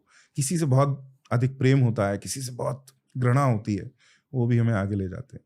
पर हाँ, फूड सेक्स मोस्ट बेसिक है। ओके। जो दूसरी स्पीशीज हैं, उनके पास कर्म के बंधन से बाहर निकलने का कोई साधन नहीं है, हमारे पास है। इसलिए कहते हैं कि मनुष्य जीवन को व्यर्थ नहीं करना चाहिए। मनुष्य जीवन आपको इसलिए मिला है कि आप इन गहरे तथ्यों पर सोचें और इससे आगे निकलने में एक पग तो आगे बढ़ें। वो जन्म जन्मांतरों का है, लेकिन थोड़ा सा आगे आप उस दिशा में बढ़ें। यह मनुष्य जीवन का सच है। ओके। आई फील कि मैं आपसे 6 घंटे के लिए बात कर सकता हूँ ऑनेस्टली। वो परम शिव कॉन्सेप्ट के बारे में बात करेंगे। पहली बार मैंने सुना था ये किसी शामन से एट एज 22, शामनिज्म, जो साउथ अमेरिका का कल्चर होता है। उन्होंने कहा था कि वो मानते हैं कि भगवान होते हैं, और मान लो भगवान एक इंसान की तरह, इंसान की बॉडी सेल्स के थ्रू बनी जाती है। मान लो उस भगवान के दिमाग के अंदर का एक सेल निकाल कर उस भगवान ने खुद के हाथ में ही रख दिया, और फिर उस सेल के लिए मिशन ये होती है कि फिर से दिमाग तक लौट जाओ। ये होती है गॉड टू ह्यूमन की जर्नी। कि आप पैदा हुए हो भगवान के दिमाग से ही, आप भगवान ही हो ओरिजिनली। आपको बस वो जर्नी, बहुत सुंदर बात है, एंड्योर करनी है। बहुत सुंदर बात है। एक प्रकार से हम जो हमारा सारा दर्शन है, जो कश्मीर शैव दर्शन है, सांख्य है, ये सब ऐसी बात कर रहे हैं कि आप परम शिव से you have become many through one. जी, जिस प्रकार से ऊपर से नीचे आए हैं, ऊपर भी जा सकते हैं। Many can also become one. तो इसी प्रकार जो सेल, जो आप जिस प्रकार से वो शामन ने आपको बताया, तो वो अपने आप को रियलाइज करके अपने चेतना का स्तर बढ़ा के वो ठीक ऊपर पहुंच सकते हैं, सबसे ऊपर पहुंच सकते हैं। ओके। और कुछ कहना चाहोगे परम शिव के बारे में? नहीं, अभी इससे और थोड़ा गहरा हो जाएगा। तो ये मैं बता दूं कि ये ऑकल्ट में मतलब कैसे नहीं आएगा कि ये ग्रंथ हैं, ये ग्रंथों में लिखा हुआ है। तो इसके बारे में चर्चा करना ठीक होता है, परंतु उससे और बहुत गहरा हो जाएगा, इसलिए केवल इतनी ही बात करना सही है। और मुझसे बहुत बड़े विद्वान भी हैं, मैं आपको बता सकता हूँ, जो आप जिनसे बातचीत कर सकते हैं। ओके। तुरिया शब्द जानते हो आप? हाँ जी। क्या ये वही है? स्टेट ऑफ कॉन्शियसनेस है, जागृत, स्वप्न, सुषुप्ति। तुरी और तुरियातीत भी एक स्टेट जो उससे भी बियॉन्ड, जिसका बताओगे पांचों के बारे में? जागृत और स्वप्न तो बहुत स्पष्ट है, जब आप जागते हैं और जब आप स्वप्न में होते हैं।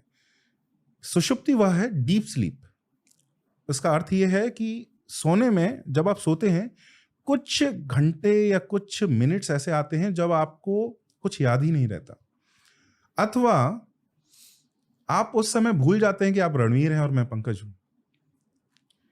और हमारे शास्त्रों का यह कहना है कि anything which is not continuous cannot be real. वो डिसअपियर कैसे हो जाता है? That sense of being Pankaj disappears daily in sleep. तो जो कॉन्टिन्यूस नहीं है वो ट्रू नहीं है। तो यहां से वो चालू करते हैं, this is not your true nature. So now आप इसमें और अनुसंधान कीजिए, ट्रू नेचर का खोज कीजिए।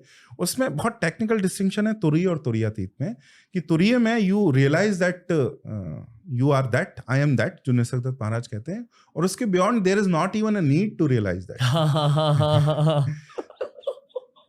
और इसको हमारे आर्ट में दे हैव रिफ्लेक्टेड।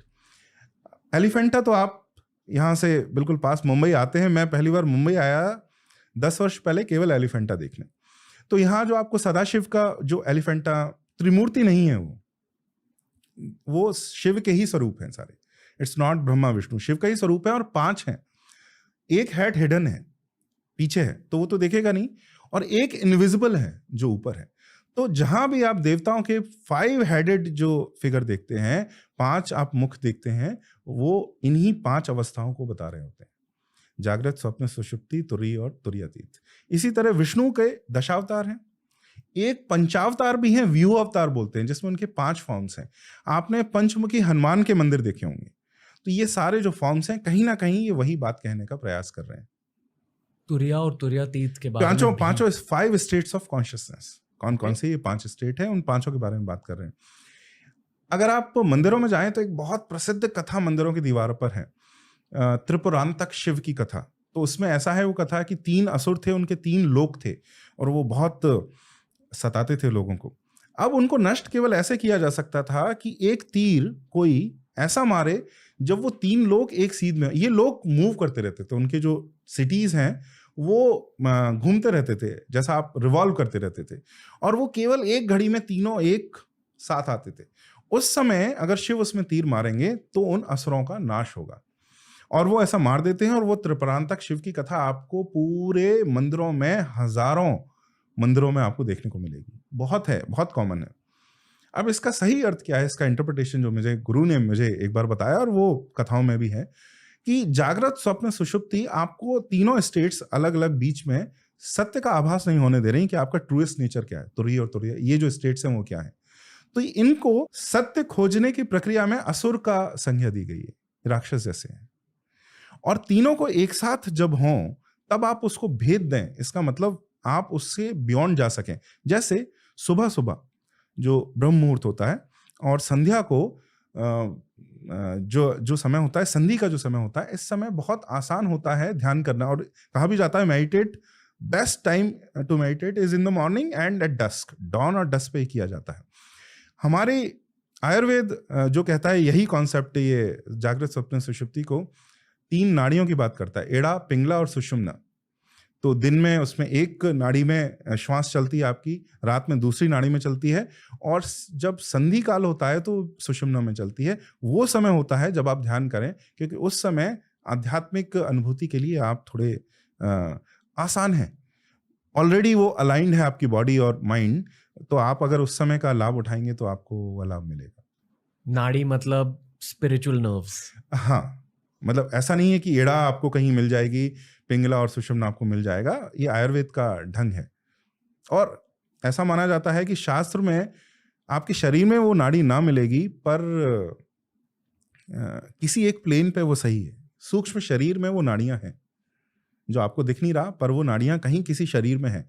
जो कोश के हमारे परिभाषा है कि 5 कोश होते हैं, कि एक जो आनंदमय कोश है, जो आपका ट्रूएस्ट नेचर है, ये अन्नमय कोश है। जो स्थूल शरीर है, दिस कॉन्क्रीट बॉडी, जो हमारा फ्लैश की ये जो बॉडी है, यह केवल एक प्लेन पर एग्जिस्टेंस है। इसके और कई प्लेन्स, 5 प्लेन्स ऑफ एग्जिस्टेंस हैं। तो वो बहुत गहरा हो जाएगा, परंतु बात यही है कि आप इसका स्तर और बढ़ाएंगे तो आपको वो ज्ञान की अनुभूति होगी। आपके अनुसार देवता ये क्यों चाह रहे कि ऐसी नॉलेज पब्लिक प्लेटफॉर्म पर निकल के आए? ये बहुत ज्यादा गहरी। समय उसका आ गया है, हो सकता है। जब देवता चाहते हैं तभी ऐसी बात होती है, और जब शक्ति चाहती है तभी ऐसी बात होती है। मेरे गुरु कहा करते थे, जब मैं उनके पास गया पहले, जब उन्होंने मुझे पढ़ाना चालू करा, तो समाज के बारे में उन्होंने जो सब पुस्तकें मैंने पढ़ी, मैं बहुत परेशान भी हुआ। ये गलत हो गया, हमारे मंदिर क्यों टूट गए, ऐसा क्यों हो गया, वैसा क्यों हो गया। तो मैं कहता था उनसे, बार बार प्रश्न पूछता था, ये कब होगा, ये कब होगा, ये कब होगा। तो अंत में वो कहते थे, जब शक्ति की इच्छा होगी तब वो करवट बदल लेगी।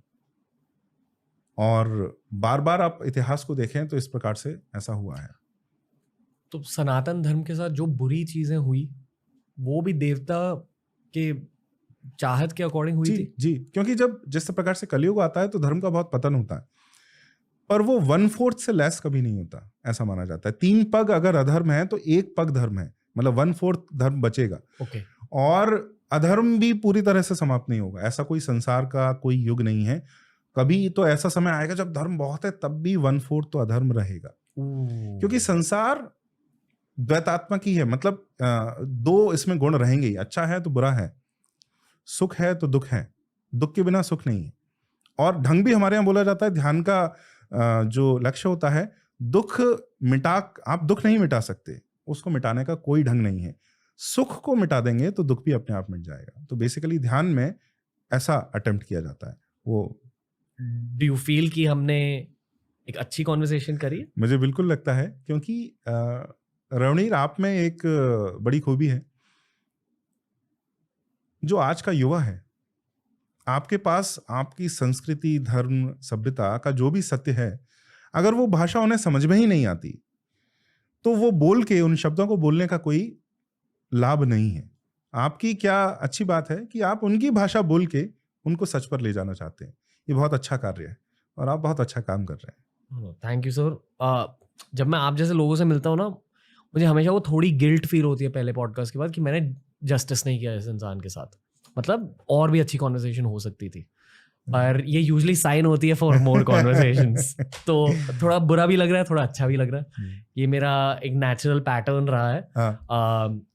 आई सिंसियरली होप कि जब भी आप बॉम्बे आओगे आप हमें बताओगे, ताकि मैं और भी खुदाई कर सकता हूँ आपके दिमाग की। तो रियली थैंक यू सर। हमेशा मुझे लगते रहता है कि यार अभी और कितने गेस्ट निकलेंगे भारत से, और फिर आप जैसे लोग मिल जाते हैं तो मुझे होप मिल जाता है as a podcaster. Thank you. All I want to say is world's best job thanks to India's best intellectuals. धन्यवाद। धन्यवाद। बोला ना, बढ़िया एपिसोड था। पता है, बस ये बताइए कि अगली बार आप क्या चाहेंगे कि रणवीर और पंकज सर किन चीज़ों के बारे में बात करें। कमेंट सेक्शन में बताइए। एक ऑल स्टार हमें मिल चुका है दोस्तों।